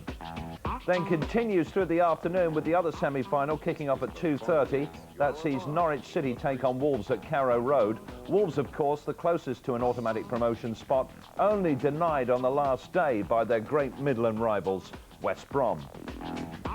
And over on Sports Select, we've got our last game of the season from the FA Barclaycard Premiership. It's the match between Everton and Blackburn Rovers. A battle of tactical wits between 2 vibrant Scotsmen, Premiership new boy David Moyes and the old stager Graham Souness. Our build-up begins at 3:45. Yes, Sunday should be quite a day. Hope you can join us for that. Second half from Highbury coming up pretty soon. Arsenal really should be a goal behind. I think we've established that from both of you. But you both went for a draw, so you predicted it so far. It's 0-0, so things are going well. How will Arsene Wenger, do you think, view that? Will he think, well, people have been on about a twist that's going to happen in this championship race? Will he say, well, that's the twist, but it's not what other people thought it would be? We got away with it. Yeah, well, I think that will be the furthest thing from their mind at half-time. I think they'll be looking to how they can start to impose themselves much more on the game, as they did in the opening 10 minutes. Like a typical Arsenal performance, it was a very, very fast opening. But as the game progressed, I mean, West Ham really took the sting out of them and came more and more into the game. Our technical boys have got us a shot from behind the goal of the Canute goal that wasn't a goal. Any more conclusive from here? Only that it's a goal. There's absolutely nothing more concrete than it's crossed the line. And obviously, had a fourth official had that view, then there would be absolutely no doubt. Yeah. So West Ham United got to, you know, keep going, really, haven't they, Clive? They've played ever so well in the first half, or certainly 35 minutes of it, and they can still get a draw at least here, can't they? Yeah, much of the same again. I think certainly they'll set out with that back four, 5 across midfield, and I think that certainly it's a job well done to this point. Glenn Roeder will be very, very pleased with his team's first half performance. And Arsene Wenger will be expecting his team to win this match now. Well, they'll be very much hoping to. I mean, this is the game. I said that, you know, win, and I think it's Arsenal's championship. If not, the psychology then makes it very, very difficult. I can tell you, at Old Trafford, Manchester United have regained the lead. Ruud van Nistelrooy with a penalty about 65 minutes. That goal came after, so still a while to go. Manchester United are leading Bayer Leverkusen by 2-1 in the Champions League semi-final. Graham Taylor and Clive Allen here with me in the studio, both saying that they felt that this would be a draw. That could really be a big shaft of light for Liverpool and Manchester United in the race for this Premiership title. Full house at Highbury tonight. We did have a goal if you've just joined us in the first half. Trouble is, it wasn't allowed. Ashley Cole's clearance off the line from a brilliant bit of Freddie Canute's skill was not seen by the referee or his assistant, and so it remained 0-0 at half-time. There's some drama to come, that's for sure. The second half just about to get underway. West Ham, Joe Cole gets us off, and here's your commentary team again, Brian Marwood and Alan Parry. Well, perhaps a suitable time to remind you that Arsenal are the only team in all 4 divisions of English football who've so far scored in every league game this season. A total of 70 in the Premiership is bettered only by Manchester United. So the omens aren't particularly good for West Ham. Here's with the early throw for them. Canute the likely target. Didn't quite find him. Adams clearance. Ljungberg helps it forward. And Repka winning it back and winning the throw off Freddie Ljungberg. Sinclair. West Ham fans gathered behind the goal that their team is attacking in the second half. They won't have had any kind of view at all of the controversial first half incident. Here's Edu for Arsenal. On to Vieira. Very important header by Repka, because Henry was over his shoulder and would have had a clear run on goal if that had gone through to him. Vieira. Carrick wins it back. Cole. Hasn't had much chance to shine on the ball tonight, Joe Cole, but it's not been that kind of game. It's been a match for discipline from West Ham's point of view. Here's Ljungberg. Overplayed. David James. Hasty clearance. Hastier than it needed to be, as it happens. Certainly a better pace, isn't there, about Arsenal's performance at the start of this second half. It's so vital, really, that they can take the game to West Ham United. Bergkamp trying to find Ljungberg. Cole comes out with it for West Ham. Now Lomas and Carrick. Free kick. West Ham have won only one of their last 13 games against Arsenal, home or away, a 2-1 success at Upton Park 3 years ago when Paolo Di Canio scored both their goals. The unfortunate Sebastian Schemmel with that broken bone in his foot, just ringing the doctor perhaps to confirm the appointment.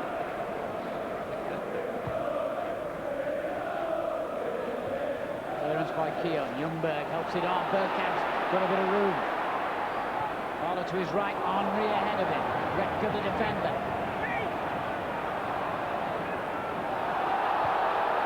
Captain play. Nigel Winterburn.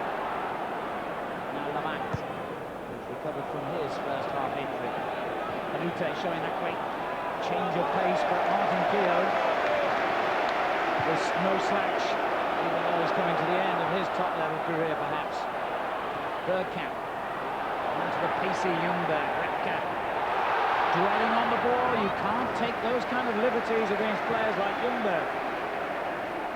There's an openness about this second period, or the beginning of this second period, which I think if I was Ben Rohrer, I'd be slightly worried. Need to make sure that they close the gaps, and Arsenal don't have any space to manoeuvre.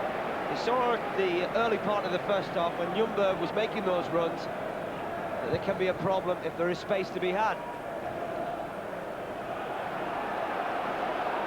Edu looking for Henry, who's offside.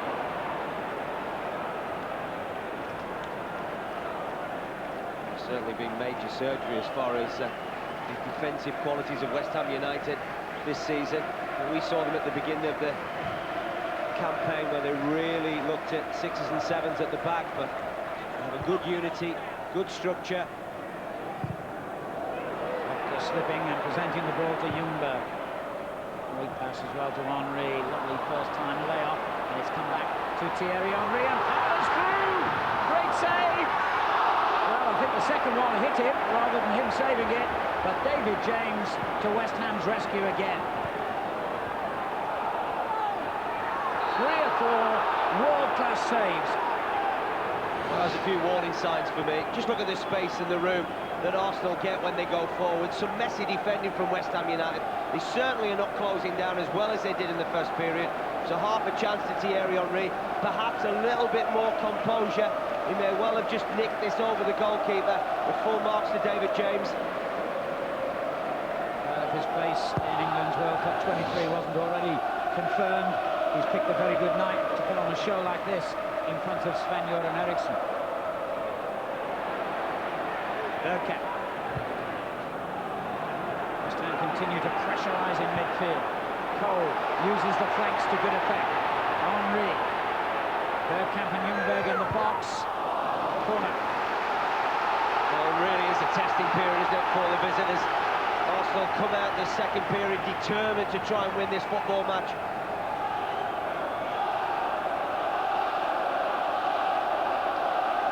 Keown and Adams forward for the corner. Good take again by David James.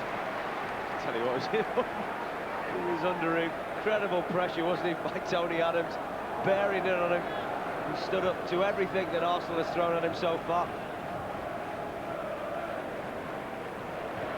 Lauren wins it back and keeps it in play, finding Fowler.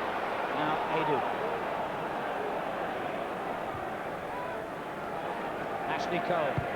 What a great ball, Bergkamp. Now Henry.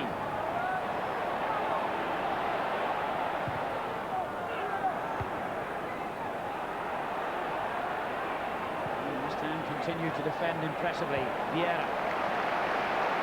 Lauren. Now Bergkamp. Arsenal probing every single aspect of this West Ham rearguard. Well, I mentioned the first 10 minutes of the first half was so important to West Ham's chances if they could hold on. And now it's an important stage for them. The beginning of the second half. Great play by the young Brazilian Edu. Ljungberg. Looking for Henry, but that's poor. And he knows it. Another back for West Ham. And really fizzed that one at Cole, who could do nothing to control it. Arsenal have it back with Fowler. The crowd upping the volume as the Arsenal players up the pace. Cole. Vieira.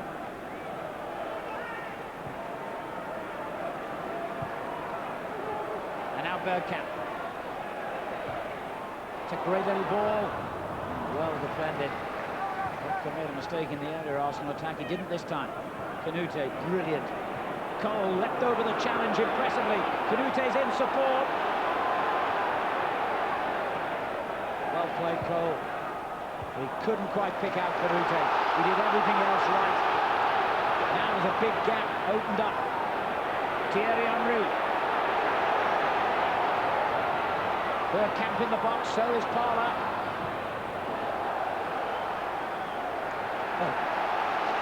West Ham cursing, but it hit the corner flag and went out for the corner rather than the throw. Very nearly paid the price, didn't they, West Ham United? Threw a lot of bodies forward when Joe Cole broke on that right-hand side.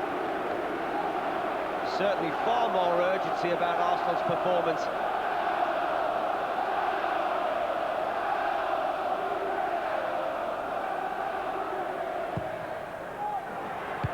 Adams just beaten to it by Daly.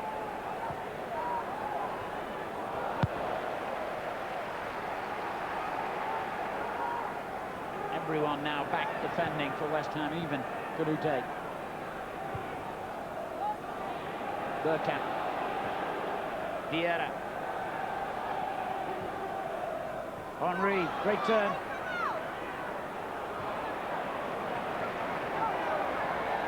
Ljungberg. Adams has stayed forward. He's in the position on the far post here. Ljungberg went for goal instead, and James with another. Well, it was a straightforward save, but if he hadn't held on to it, there were plenty coming in. He's got plenty to do at the moment, David James. I just think the West Ham distances are not quite right at the moment. They're dropping incredibly deep, almost the midfielder on top of the back four. Arsenal are getting a lot of possession at the moment.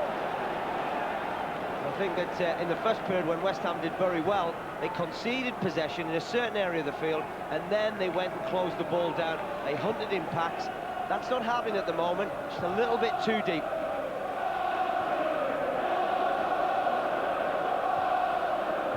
Cole. Thierry Henry. Lovely ball for Vieira. The referee has given the free kick on the very edge of the West Ham penalty area. Carrick is furious and might have talked himself into trouble. No, he's not happy. He thinks he's got something on this, but just look again how close it is to the edge of the box. And one or two claims for a penalty. I think the challenge is definitely outside. It's a correct decision. Michael Carrick comes across Patrick Vieira. Yellow card for the protests from Carrick. He certainly did win the ball, but his trailing leg took down the Arsenal player, and look how close that was to being a penalty. It's almost on the line, at least that's where Thierry Henry's teed it up. And the referee's not going to move it. He is going to move the wall, however. Sure how much David James is going to get a sight of this, you know, Alan. A lot of bodies in front of him. That's his view. It's not an easy one to spot, is it? Thierry Henry prepares to deliver. Well, he's fallen to the ground in agony and frustration, knowing how close that was. He's trying to calm the goalkeeper, isn't he? Well, he really has tried to make David James go to the keeper's right-hand side. Instead, he goes to the keeper's left, isn't far away. Top goal scorer, of course, 30 this season. 22 of them in the Premiership. Long behind the league's leading goal scorer, Jimmy Floyd Hasselbank.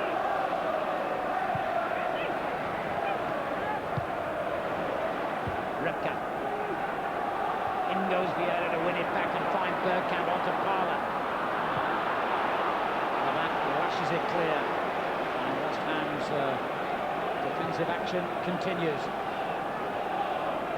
Around about this stage in the first half, Alan, where West Ham began to get a little bit more possession. Glenn Rowan will be hoping his team get that at the moment, because it's one-way traffic. Really turned up by Bergkamp. The fans on that side shouting for a free kick. They're not going to get it this time. West Ham are going to get one for the nudge in the back on Frederick Canute, who's been superb tonight. How about Kieran? Such a difficult task, you know, playing up front on your own. You really have to work the line.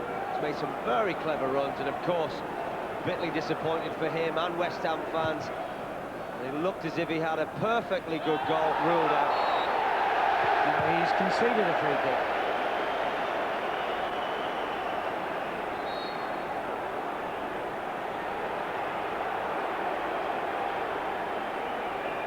Just warning him about repeated offences, perhaps. Whatever Arsene Wenger said to his side at half-time, it seems to be working. Come out with a great desire to get something out of this game. They were frustrated in the first period. They know that a goal will settle everybody's nerves here at Highbury. Repka nodding it back safely.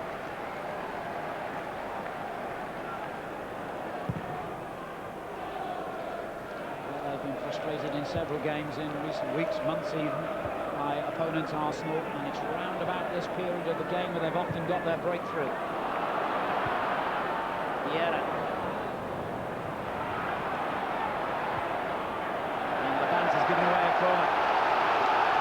You sense the mood of the crowd, sensing that a breakthrough could be imminent. Well, they know that their side are closing in on a potential championship, but they also know that their side have been frustrated for the best part of this evening. It's cleared everybody except Henry. His close control is frightening. He's still got the cross in and gets another corner. Christian Daly stabbing it behind.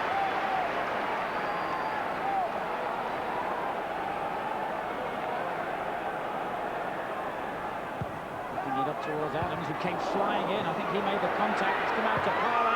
Never an easy one to hit that. It must have gone off the defender. It's another corner. West Ham players are furious with Laban. They felt really didn't go with any desire to win that challenge. Arsene Wenger will know that his side are having the better of the possession once more, creating potential chances. David James missed it this time, but the whistle's gone for a free kick to West Ham. Not missed much tonight, has he?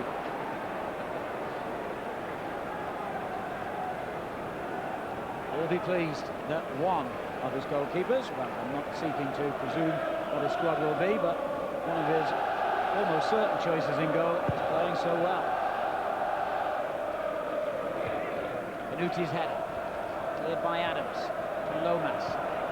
Now Canute again. Just got knocked over by Ljungberg, and he could have got out of the way there, actually, Ljungberg.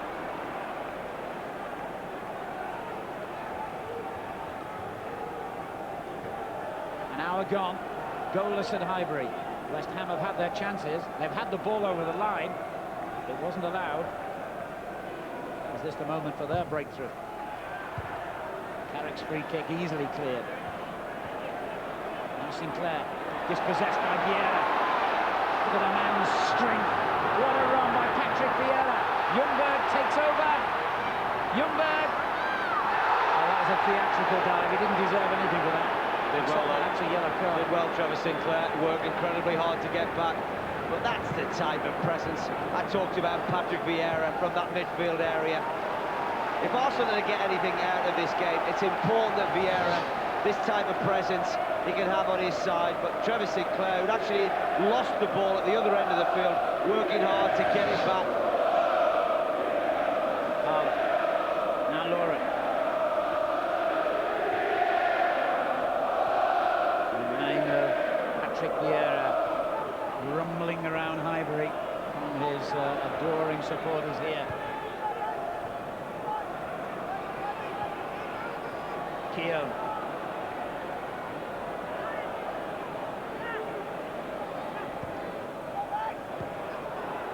Ray Parla.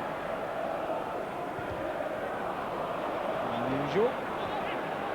Into off his opponent's shins. Now Vieira again under pressure, this time from Lomas. He's lost him.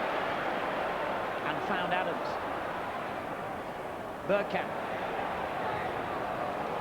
With the ball threaded through, if Ljungberg can reach it, well, he had to work hard just to prevent what would have been a low kick.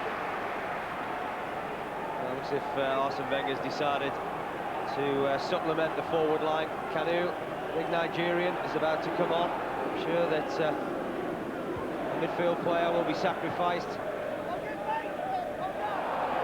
They made a similar move against Ipswich on Sunday. On Canute. And it's a yellow card, I think, for Edu.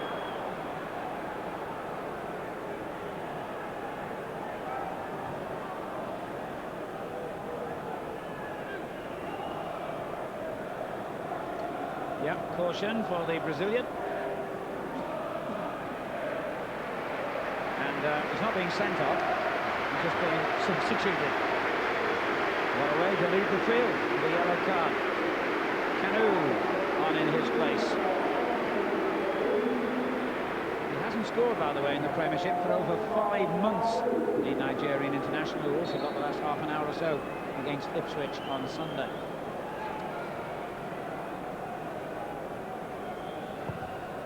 Sinclair wants the ball in his direction. Moved his head around. Cole almost got between the two Arsenal players. Once again, Canute done brilliantly in the air. Interesting, Arsenal. I thought they'd go with 3 up front, but Dennis Bergkamp looks as if he's going to play wide on the right. Ray Parlour alongside Patrick Vieira in the middle of the field. Over Canute's head into James's hands. They have shown an improvement in their last couple of away games, West Ham. Both of them London derbies. They won 1-0 at Fulham, drew 1-1 at Spurs. Don't forget, Alan, as well, you know, they've won at Old Trafford this season. That's right. Pierce back to James, will be closed down, and henceforth lashes it first time and finds Canute offside. They've only won 3 of their away games this season. As you say, Manchester United was one of them, Ipswich and Fulham the other 2. 13 out of a possible 51 points on the road for Glenn Roeder's team. Here's Thierry Henry. Repka the defender, and he did well. Solid Pierce to react quickly. Now Ljungberg. Back to Cole. Vieira. Well, he kept going, but the ball just wouldn't get in the position he wanted it for the shot. Good defender from West Ham United, forcing Arsenal back. They just seem to have recovered that nervous start that they had to this second period. And the game has taken on a similar fashion to the first 45, and they were put under a lot more pressure in the first 5 or 10 minutes to seem to weather the storm. Tactically, they seem to have sorted 1 or 2 things out again. Martin Keough.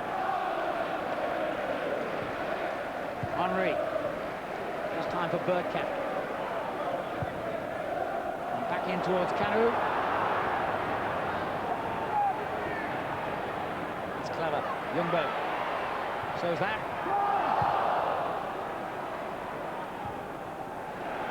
There is no relief from the pressure now for West Ham. Cole. Great run by Cole.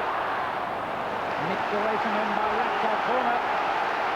Good defending from Thomas Repka. Been very impressed with him this evening. And a very difficult start to his career in the Premier League. Henry wins another corner. This time off Carrick. You can feel the tension building up around Highbury.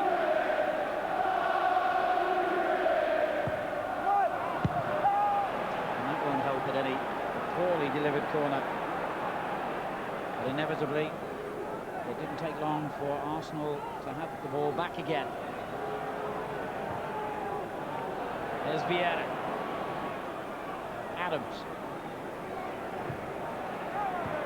Now Henry.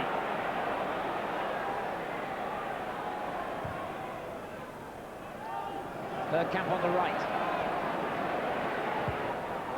Well, it wasn't a bad effort, that was it? I think it was closer than many in the ground believed.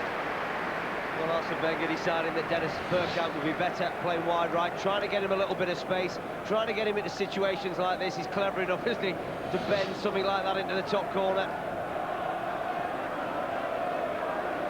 Very tense indeed down there. Should Arsenal draw tonight, they would be 2 points ahead of Liverpool, 3 ahead of Manchester United, but they've still got to play, of course.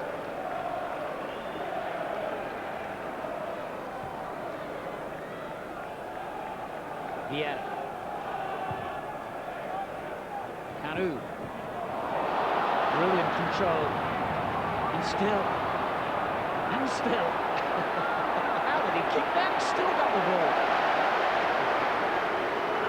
He's incredible, isn't he? He really is. He's so unpredictable. Well, it has to be on a piece of elastic attached to his boot.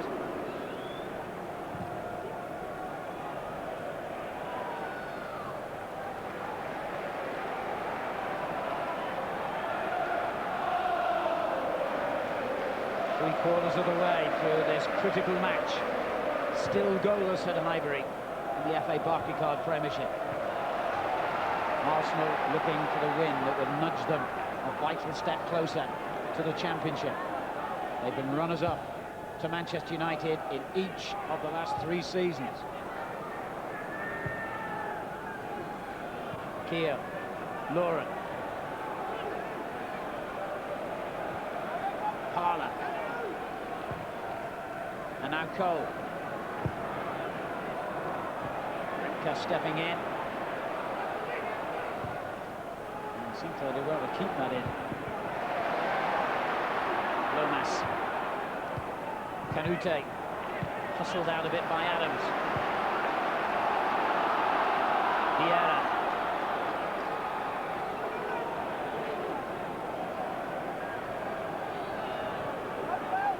West Ham camped in their own half here,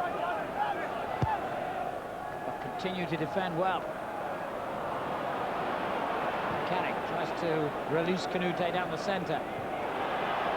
Almost did so, David Seaman, who's had virtually nothing to do tonight. On his toes nonetheless, a sign of a great goalkeeper. His concentration didn't waver. Ljungberg.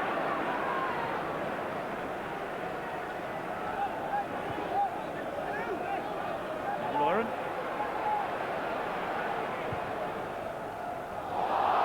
Well won back by Lamant.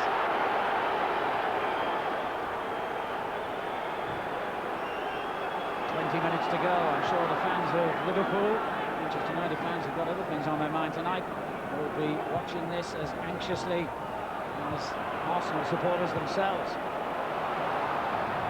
Now Vieira. Here's Bergkamp. It's a good ball into the box. Ljungberg's turn. Just wouldn't sit down when he wanted to hit it.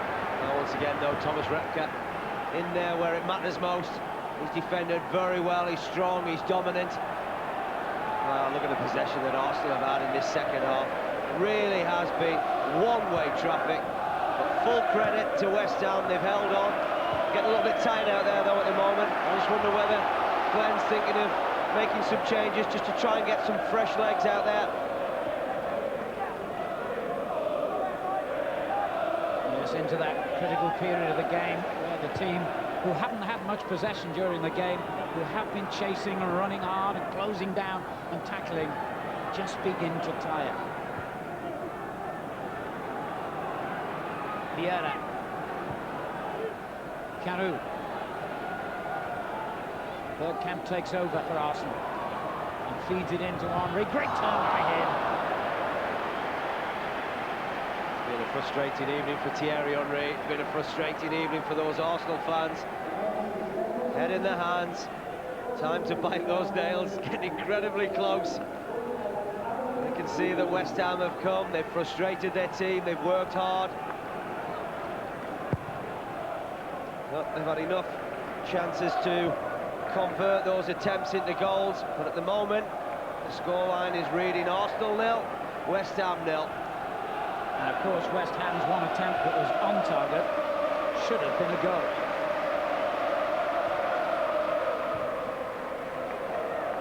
Lauren. Bergkamp.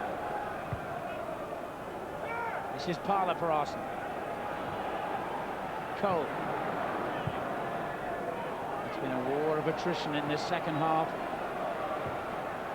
But as yet, Arsenal haven't worn down the opposition. Kanu. Through it. A great ball too for Vieira, who holds it on and Henry in the middle. Oh, wonderful defending. Pearce did so well then for West Ham. Well, he's been out for the best part of this season, hasn't he, Ian Pearce? He came up with an important goal at Tottenham Hotspur recently, and that is just as important because Thierry Henry was odds on to score. And David James claws the corner away from danger. Bergkamp. Straight back in towards Adams, and it went between him and Vieira and out for a goal kick. Well, Arsenal just about worked the clear-cut opening that they've been looking for that second period, but Ian Pearce, brilliant defending. Where it mattered most, it's that change that I thought would happen, just to try and freshen things up. One man that Arsenal probably wouldn't want to see at this juncture. The excellent Frederick Canute goes off to be replaced by the Hammers' top scorer, Jermaine Defoe, the 19-year-old who's got 13 goals in his first season as a regular at this level, and most of his appearances have been as a substitute. Quick, lively, the chance comes his way, he's odds on to take it. Cole beaten by Adams in the challenge. Ljungberg. He's got Henry a lot to do, but he's got there. So did Repka. Sinclair. Cole. It's a good ball. Sinclair. Didn't really look where he was playing it, but it's found its way to Levant anyway. And now to Cole. Struck straight against Adams. Ljungberg. Henry. A little burst of acceleration again, looking for Parlour with the through ball. Where's he going? He knew. Nigel Winterburn got it away.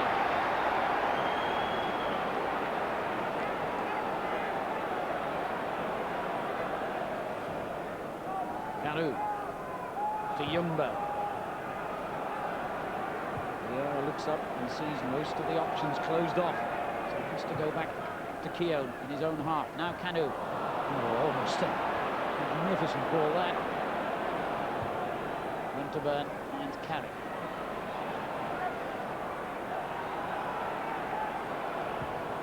Well, I think the underlying honesty of the English Premiership has been displayed to the full here tonight.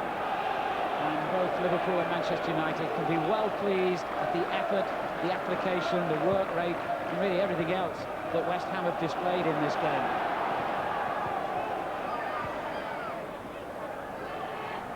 Sinclair. West Ham want to finish as high as they can, but naturally the game isn't as important to them as it is to Arsenal. You'd never have guessed.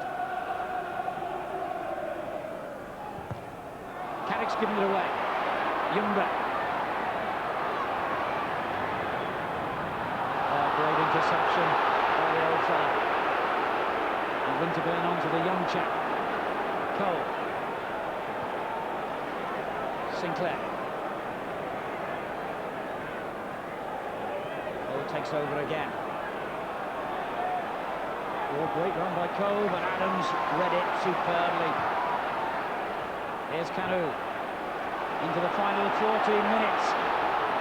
Still goalless at Highbury. Dennis Bergkamp for Arsenal. Good ball for Ljungberg.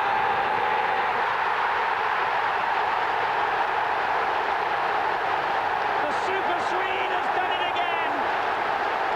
Just how important will that goal be?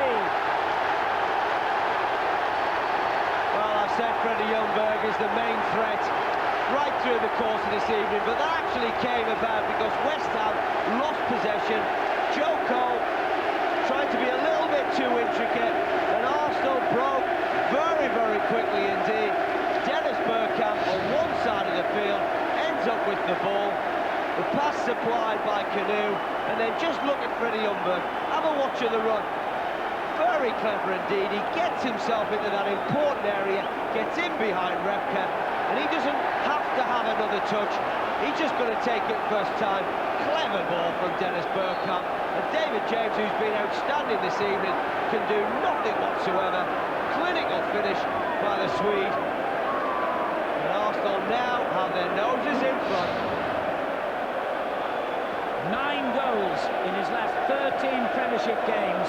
If Arsenal win the title, Ljungberg will be a very, very big reason why. Can West Ham come back now?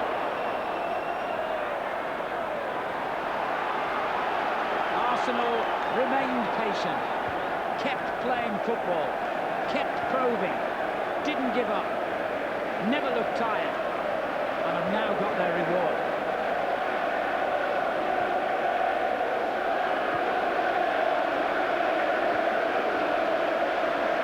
It'll be all about being careful now from Arsenal's point of view.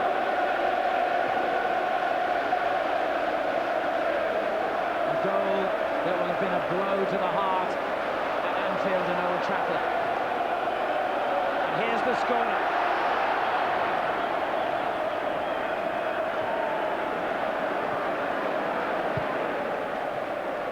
Henry. Clumsy challenge by Sinclair.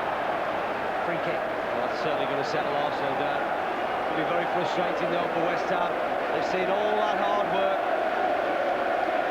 And there's one fellow who's absolutely delighted. He might not be showing it at the moment, but inside, the nerves will be calmed with that excellent finish by Freddie Ljungberg. How many times have we talked about that in recent weeks? As cool as you like, as clinic as you like.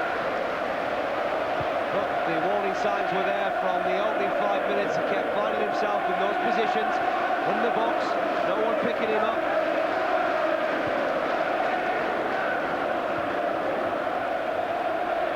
Just over 10 minutes to go. Arsenal 1, West Ham 0. If Arsenal win, they move 4 points clear of Liverpool, 5 ahead of Manchester United. At the end of tonight, they will have all played the same number of games. Here goes Ljungberg again. Henry in the middle. Kanu far post! The joy and relief floods Highbury. His first goal in 5 months. What a time to get it. Well, the consensus championship now, they really are closing in. Once again, West Ham, unlike the first half where they kept possession well, giving the ball away, and Freddie Ljungberg, it just sits up actually in front of him. I'm not sure whether he's looking for Thierry Henry. It doesn't matter though, because Kanu at the far post, it perhaps isn't as clean as he would like. David James thinks it's going to go back towards the other corner. He can do nothing whatsoever. It's nearly there. The championship is within reach. They did it on Sunday against Ipswich. With 10 minutes to go, it looks as though they've done it tonight against West Ham. If Arsenal go on to take all 3 points, just 2 more victories will be enough to seal the title, irrespective of the results of Liverpool and Manchester United. Though, of course, one of their remaining games is against the champions.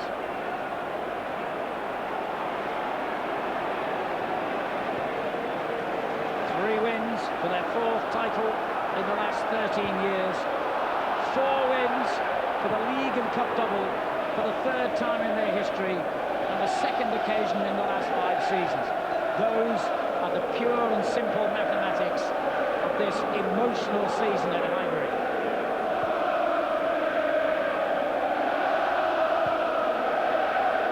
West Ham's brave resistance has been broken, like that of so many teams before them.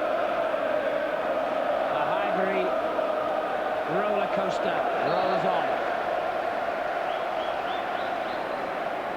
Gilles Grimandi sneaked on, almost unnoticed, while they were celebrating that 2nd goal to replace Dennis Bergkamp.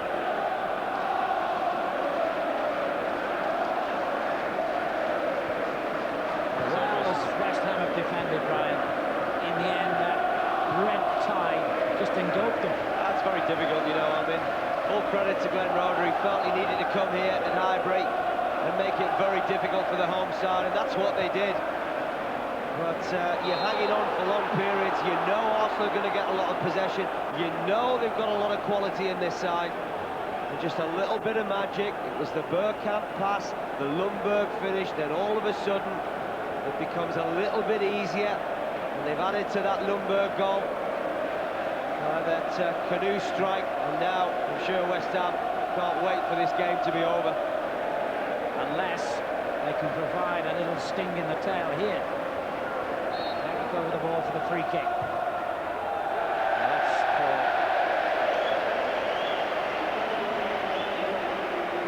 Arsene Wenger in his 6th season at the helm at Highbury. Knows how close that title is now. So do they. Another capacity crowd of 38,000. It would be getting on for twice that number if the ground was big enough to take them all. I hope one day in the near future the ground will be big enough. Not this one, but the new stadium that is planned to rise not very far from here in the coming seasons. Will it have the kind of atmosphere we're experiencing in Highbury tonight? Will it have the kind of team that Arsenal have got at the moment? I suspect the answer to both those questions is yes. Wenger has laid the foundations, and the house he's built on top of them is going to be very hard to knock down.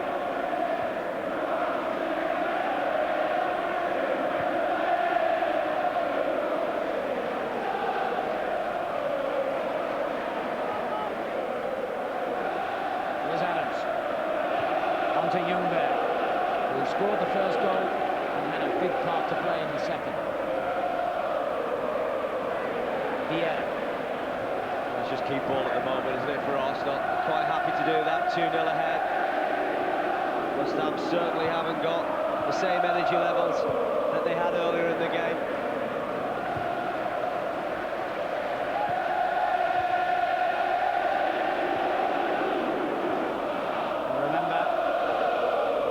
Arsenal's next game in the Premiership is at Bolton on Monday night.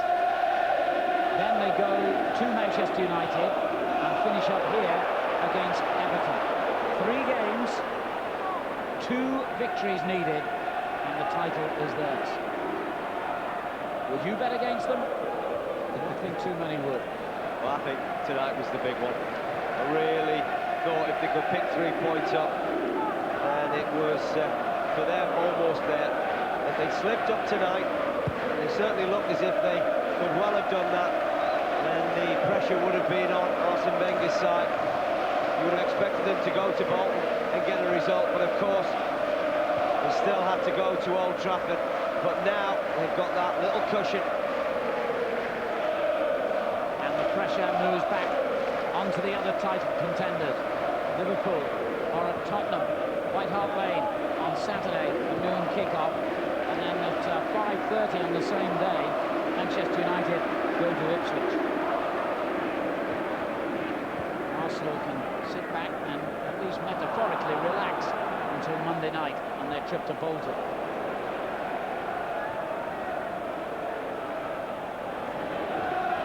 Nigel Winterburn, who's had a good game, possibly his last ever, the ground that he graced for so long in the red of Arsenal. And I don't think the phone will remain silent for long if he really is out of contract and out of a job at the end of the season.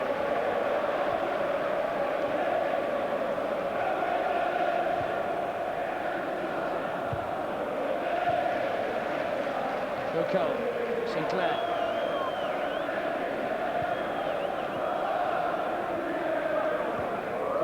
Good work by Sinclair. Inevitably there was an Arsenal man in the way. It was Drimondi this time.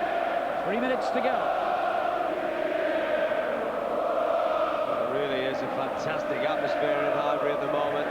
Fans are taking turn to sing each player's name. Patrick Vieira at the moment. He's the heart of the side, middle of the field. actually think that his presence, in particular this second half, has helped Arsenal. Here goes Thierry Henry. Great ball. What a magnificent footballer. He's had a brilliant season, hasn't he, Thierry Henry? Scored bags of goals.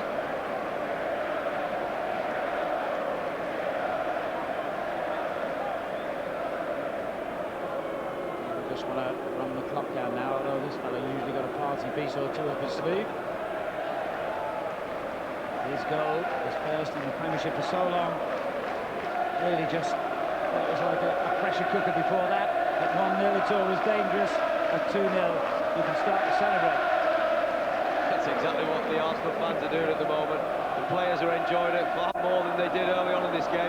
Here goes Camus again. Not content with one, he almost grabbed another. There's a certain arrogance, isn't there, and a swagger about Arsenal's performance at the moment.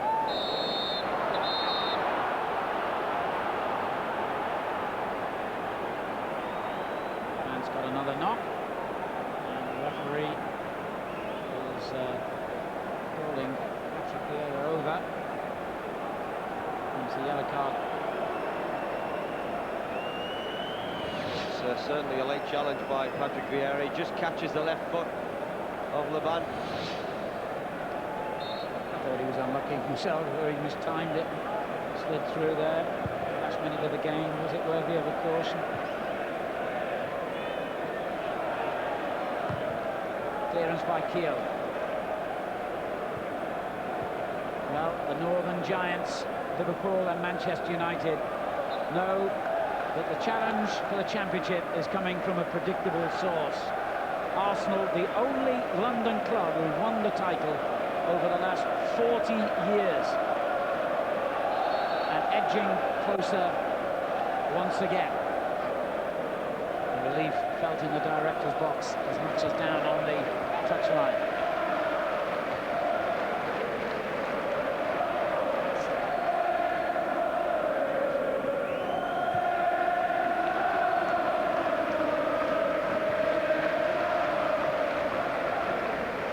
Into stoppage time out of Highbury. There'll only be 2 minutes of that. It's 2-0 to the Arsenal this time, and that's going to be enough. Winterburn finds Lavant. It's West Ham. Try. Too late now to get something out of it. The linesman spotted a little incident there off the ball and is calling Mr. Dunn over. Between Lomas and Ljungberg. Certainly something went on after the ball was knocked away. But again, hopefully the referee will just sort it out very, very quickly. Freddie Ljungberg isn't very happy. He felt Steve Lomas had hauled him down to the ground. There you can see it's a little bit of pushing and shoving. And have a bit of that as well.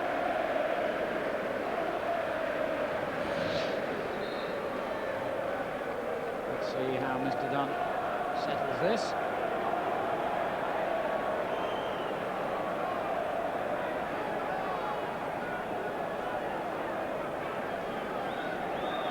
Yellow card for Lomas. And West Ham must be thinking, wonderful, isn't it? One linesman misses the ball over the goal line to deny us a goal. The other one spots something not too many people in the crowd saw. Listen to this reception. Freddie Ljungberg coming off. Absolutely brilliant performance. We don't need to say anything. They're saying it all.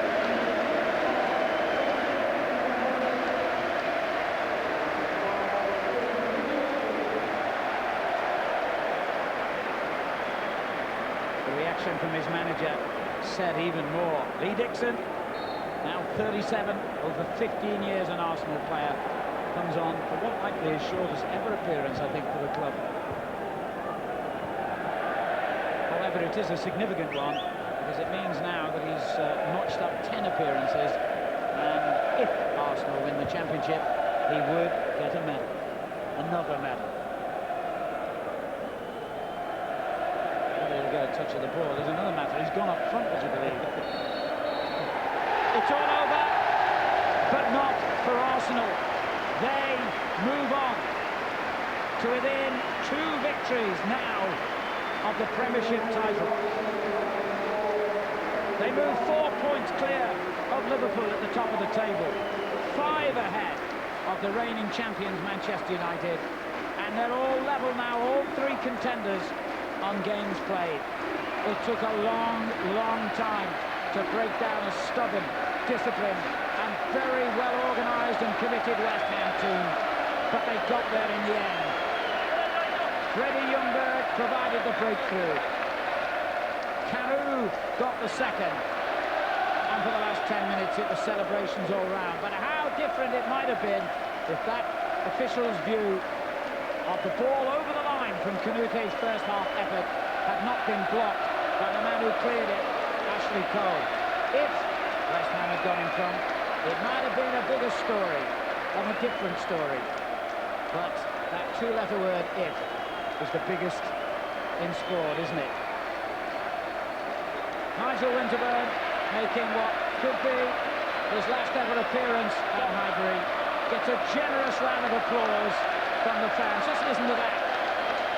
Never seen an opposition player so warmly greeted.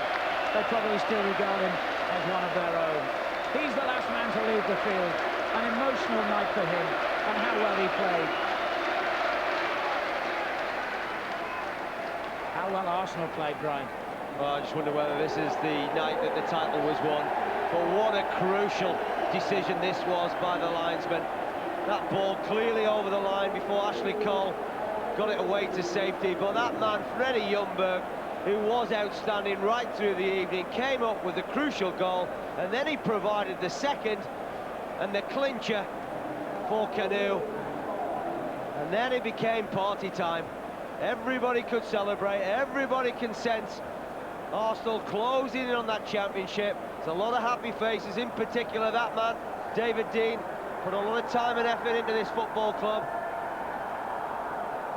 And he certainly knew what he was doing when he appointed Arsene Wenger as manager. Well, as the celebrations continue inside Highbury, down in the dressing room corridor, the man of the moment, Freddie Ljungberg, and defender Martin Keown are talking to our reporter Dave Jones. Well, Freddie, congratulations, 4 points clear. Did you feel you left it too late, though? It was a very tough game. West Ham played very well, so we just tried to to play our game, and we were lucky to get a goal in the end. Lucky? I don't know about that. Are you going to win this title on your own for Arsenal? No, like I said, it's just luck, and we have a very good team, and just try to do your best. But Freddie has been your man of the moment, Martin. How is he able to be so dangerous, think, coming from midfield? Well, he's a very clever player, and if you watch him, he times his runs very well, stays on side. He did it for us in the Champions League, and he's coming good again. You know, he's had an outstanding season. Everybody's playing their part. It's very tough, and we'll have a bit of a rest now and on to the next one. Was the tension starting to spread onto the pitch? No, it was very similar to the Ipswich game. You know, they got behind the ball. We remained patient, kept believing, and it came through in the end. But you know, it's tough. Freddie, did you fear at all that you may have actually been a goal down at one stage in the first half? Yeah, they had a very good chance. I don't know if it was a goal, and they were protesting a lot to the linesman. I don't have really a clue, but we were lucky. It was now nearly at half time, and then we got some goals. Martin, what was your view of that one? Well, I couldn't see. I'd gone up for a corner. You know, Ashley Cole's done amazing to get back. Whether it's in or not, I don't know. I don't know if there's a dispute on that one, is there? A possible tell dispute. Me. But, well, you know, these things happen, and you know, perhaps in the past we haven't been so lucky. Maybe that's turning now. You were here in '98. Is it when you won the double? Is there a similar feeling building now, do you think? No, not at all. You know, you can't really compare. We're just taking each game as it comes, and you know, there's a good standard. You know, Manchester United and Liverpool, you know, both excellent teams and doing very well, and you know, we're having to match them. Freddie, I hope you're getting this goal-scoring form out of your system before you play England. I don't hope so, but yeah, we'll see. He's the man of the match today. If you could do the honours for us, well done, guys. Super. Yeah, thank you very much. Thank you. Thanks, Freddie. Well done. Well, Arsenal are almost there now. 2 wins from 3 games will win them the Premiership title. A 3rd victory in Cardiff's Millennium Stadium on May the 4th. and the League and Cup double is theirs as well. But intriguingly, it's not over yet. In this wonderful Premiership season, Arsenal, remarkably, could still end up with no trophies at all. However, this victory now makes them even stronger favourites. Everton-Blackburn, our next game, Sunday at 4. Thank you, Alan. So 2-0 to Arsenal at Highbury tonight. West Ham put up a good fight. Freddie Kanouté scored a perfectly good goal that wasn't allowed. And I can tell you it's been a disappointing night for Manchester United in the Champions League. Details of that match coming up for you after the break. Hi there, welcome back. The big match live tonight to ended Arsenal 2, West Ham 0. Let's just update you on a couple of other results. Manchester United 2, Bayer Leverkusen 2 at Old Trafford. 2 vital away goals for the Germans there. More misery for Manchester United. Gary Neville was stretchered off. I can tell you he's done a Beckham. He's got a broken metatarsal bone in his foot, so his World Cup may be in jeopardy, of course, but we'll see how that goes over the next few days, and we wish him well. Ipswich Town, could that be a vital result for them? Bent scoring once again. What a good signing he's been. They beat Middlesbrough by a goal to 0. So let's give you now a look at the updated top of the Premiership table after our match tonight. And there we are, Arsenal 4 points clear. They've played the same amount of games now of Liverpool and Manchester United. There will be another exciting round to this Premiership season coming up this weekend as well. Newcastle United in that Champions League spot, so well done to Bobby Robson and his boys. Middlesbrough, there they are, by the way, in 9th place despite that loss tonight, and they had a dreadful start to the season. Ipswich, just a couple of points now with the same amount of games played, 36 behind Sunderland. It's going to be a bit nervy on Saturday. Ipswich are going to be playing, by the way, Manchester United this coming weekend. Darren Bent was the scorer for Ipswich Town, not Marcus Bent. Sorry about that. They've just got too many Bents in the team, haven't they? So 2-0 to Arsenal tonight. You've got to give it to them. They've done the job again, Clive. They have, yes, and we saw in the second half, you know, the speed in which they played on the counter-attack at times, controlled possession, and you just felt that West Ham were going to find it very difficult to hold on, and it was real quality play that eventually opened West Ham up, and the all-important first goal. Do you think the Kanouté goal that wasn't allowed was the difference, or do you think Arsenal probably would have won anyway? Well, no, I don't think it was a difference. Obviously, it had a great effect, and everybody will argue, you know, if that had been allowed. But the Arsenal supporters will say, well, we scored 2 anyhow, so we would have won 2-1. Exactly. You know, that's what they'd say. Let's find out what Arsene Wenger's got to say about it, Graham. Sorry to interrupt you there. He's with David Jones. Well, Arsene, you looked a picture of calm down there, but how are your nerves? Well, of course, we were nervous, but I was confident. We had a difficult first half, and West Ham played very, very well and was well organised. And of course, I thought we need to be patient and keep the pace high. And in the second half, it was all us. And the only question is when do we score and how do we score? And but of course, it was a difficult game because it was a real cup game tonight. They gave absolutely everything. It was 68 minutes on Sunday, 75 tonight. It's getting later, isn't it? Yeah, but it's getting there, and you feel that the determination in the team is so strong, and they keep going and going and going, and you feel that it will come, of course, but you need as well to keep a clean sheet at the back. Is that the sign of champions, you think, that ability to keep going until the end? Yes, I think, of course, that's one of the ingredients, and we want really to make it, and now it's even more in our hands. I think West Ham feel annoyed they didn't go in 1-0 up at half-time. What was your view of Freddie Kanouté's chance? I don't know. I didn't see it, and in fairness, from the bench, it's impossible to see what happened. Was the ball in or not? I don't know. I haven't seen it on replay, and it was a difficult decision because Ashley Cole came in quickly. Was the ball completely over the line or not? I don't know. But Ashley Cole made a great save.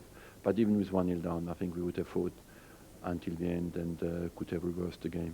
It's important when you're going for the championship that things like that do go with you. As well, yes, but over season it's balanced. You see, we had as well some bad luck with decisions, and overall I think you get what you deserve. You're now 4 points clear. It means you might not have to get a result at Manchester United. Do you think that could be a factor?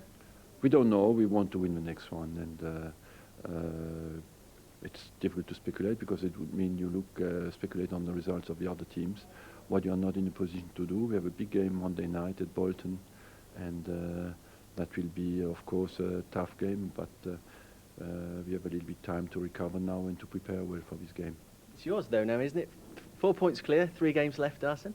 Yes, we are in a great position, and of course it's just down to us to how well we play the next game.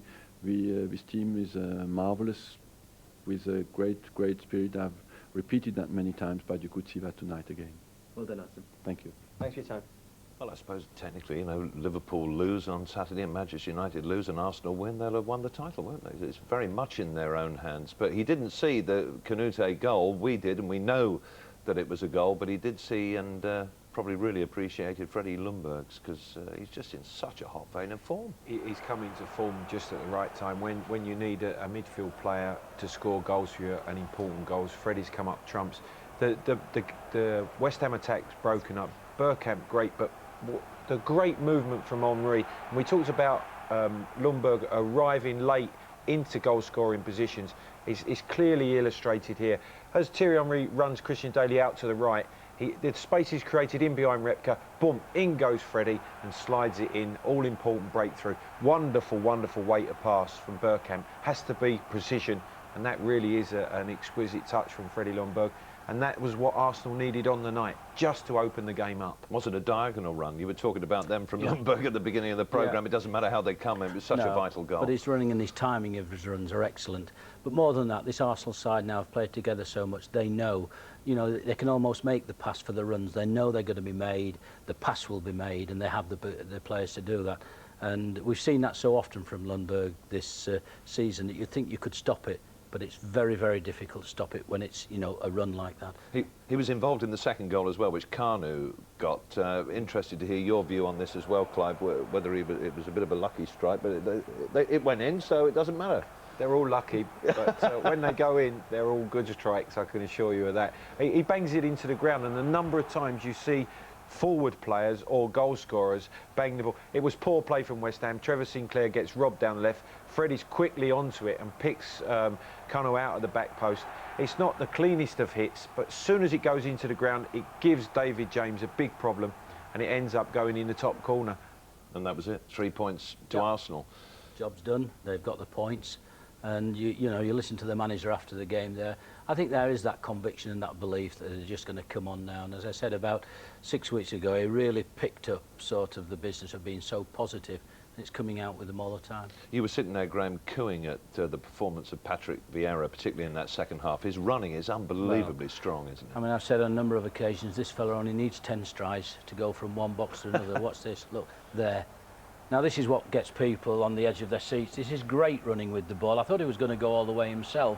Came out to Ljungberg, who stepped inside and then, you know, appealed for a penalty, but it wasn't. But the runs of, you can see here, Ljungberg, after that run, Sinclair comes in and sort of wins the ball back, so it's not a penalty. But you'll see him again as he goes in and then steps, brushes him to one side, and again there. OK, loses the ball, but he doesn't lose it easily. He lets people know that he's about. And the pass is up there again. What great control this is Kanu, isn't it? Yeah. I mean, they're battling and scrapping for the ball there, but the touch there. But Vieira, you know, is so influential and he's so important to them. If he really is playing, then Arsenal are playing. Quick word about West Ham. Clive, Glenn Roeder would be very proud of his players tonight, even though they've lost. Yep, they went about the job in the right way. I think they were a credit to him and the club, and certainly it was a good performance. I think it just emphasises the belief they have in him at this stage of the season. It's been a good season for them. OK, thanks at the moment, fellas. Now we're waiting for more reaction from Highbury for you. We'll bring you that if we get it. For the moment, though, let me remind you of an action-packed Sunday coming up for you here on the ITV Sport channel. It starts with a playoff double-header. First up is the Division 1 semi-final first leg between Birmingham and Millwall at St Andrews. Steve Bruce's side finished 1 point below the Londoners, and they'll be looking to make the most of home advantage. Our coverage there begins at 11. Then continues through the afternoon with the other semi-final kicking off at 2:30. That sees Norwich City take on Wolves at Carrow Road. Wolves, of course, the closest to an automatic promotion spot, only denied on the last day by their great Midland rivals, West Brom. And over on Sports Select, we've got our last game of the season from the FA Barclaycard Premiership. It's the match between Everton and Blackburn Rovers, a battle of tactical wits between two vibrant Scotsmen, Premiership new boy David Moyes and the old stager Graham Souness. Our build-up begins at 3:45. Yeah, it should be quite a day on Sunday. Let's just let our viewers once again see that Freddie Kanouté goal, the goal that was not given by the referee's assistant or the referee, obviously. Great bit of skill there, Clive. It came at the end of a great run, and you've got to give credit to Ashley Cole for really a determined effort to clear the ball.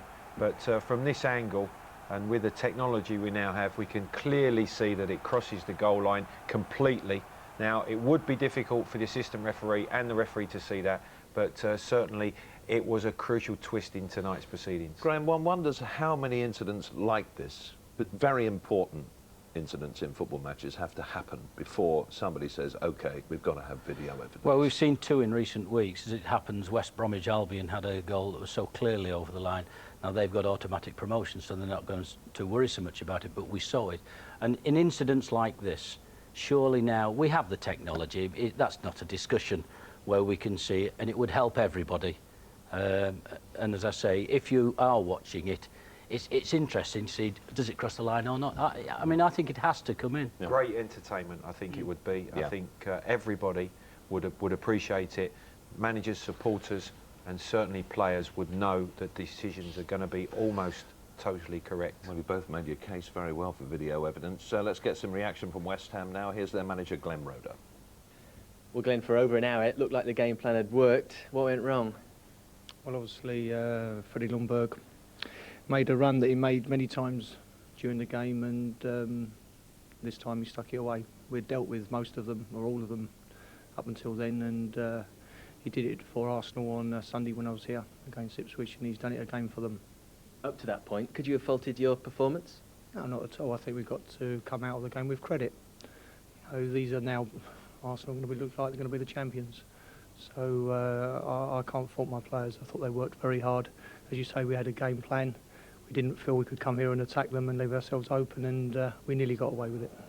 You've seen a replay of the Kanouté incident. What's your thoughts on it now? Well, you can clearly see the ball was over.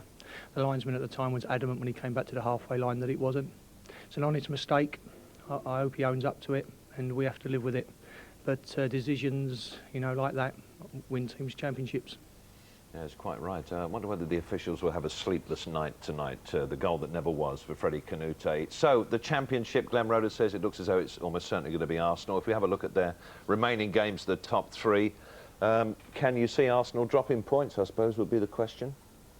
Well, you never know as they run in, but I don't think they'll drop sufficient to lose this championship. I think it is theirs, providing that they stay focused in all of the time. They've got the FA Cup final sandwiched in there, though, Arsenal, haven't they? Play Bolton this weekend, and week Saturday it's at Cardiff for them. Yeah, the championship wasn't won tonight, but you have to give Arsenal great credit. They've won 10 Premiership games back-to-back. Yeah. That's championship form. I think most people would agree that perhaps this season they deserve to win the Premiership. It remains to be seen, of course, whether they will, but they've gone a long way towards it tonight at Highbury. For 70-odd minutes, it was 0-0 against West Ham. West Ham scored a goal, it didn't count, and then Freddie Ljungberg made the breakthrough. 2-0 it finished to Arsenal. From all of us here, good night.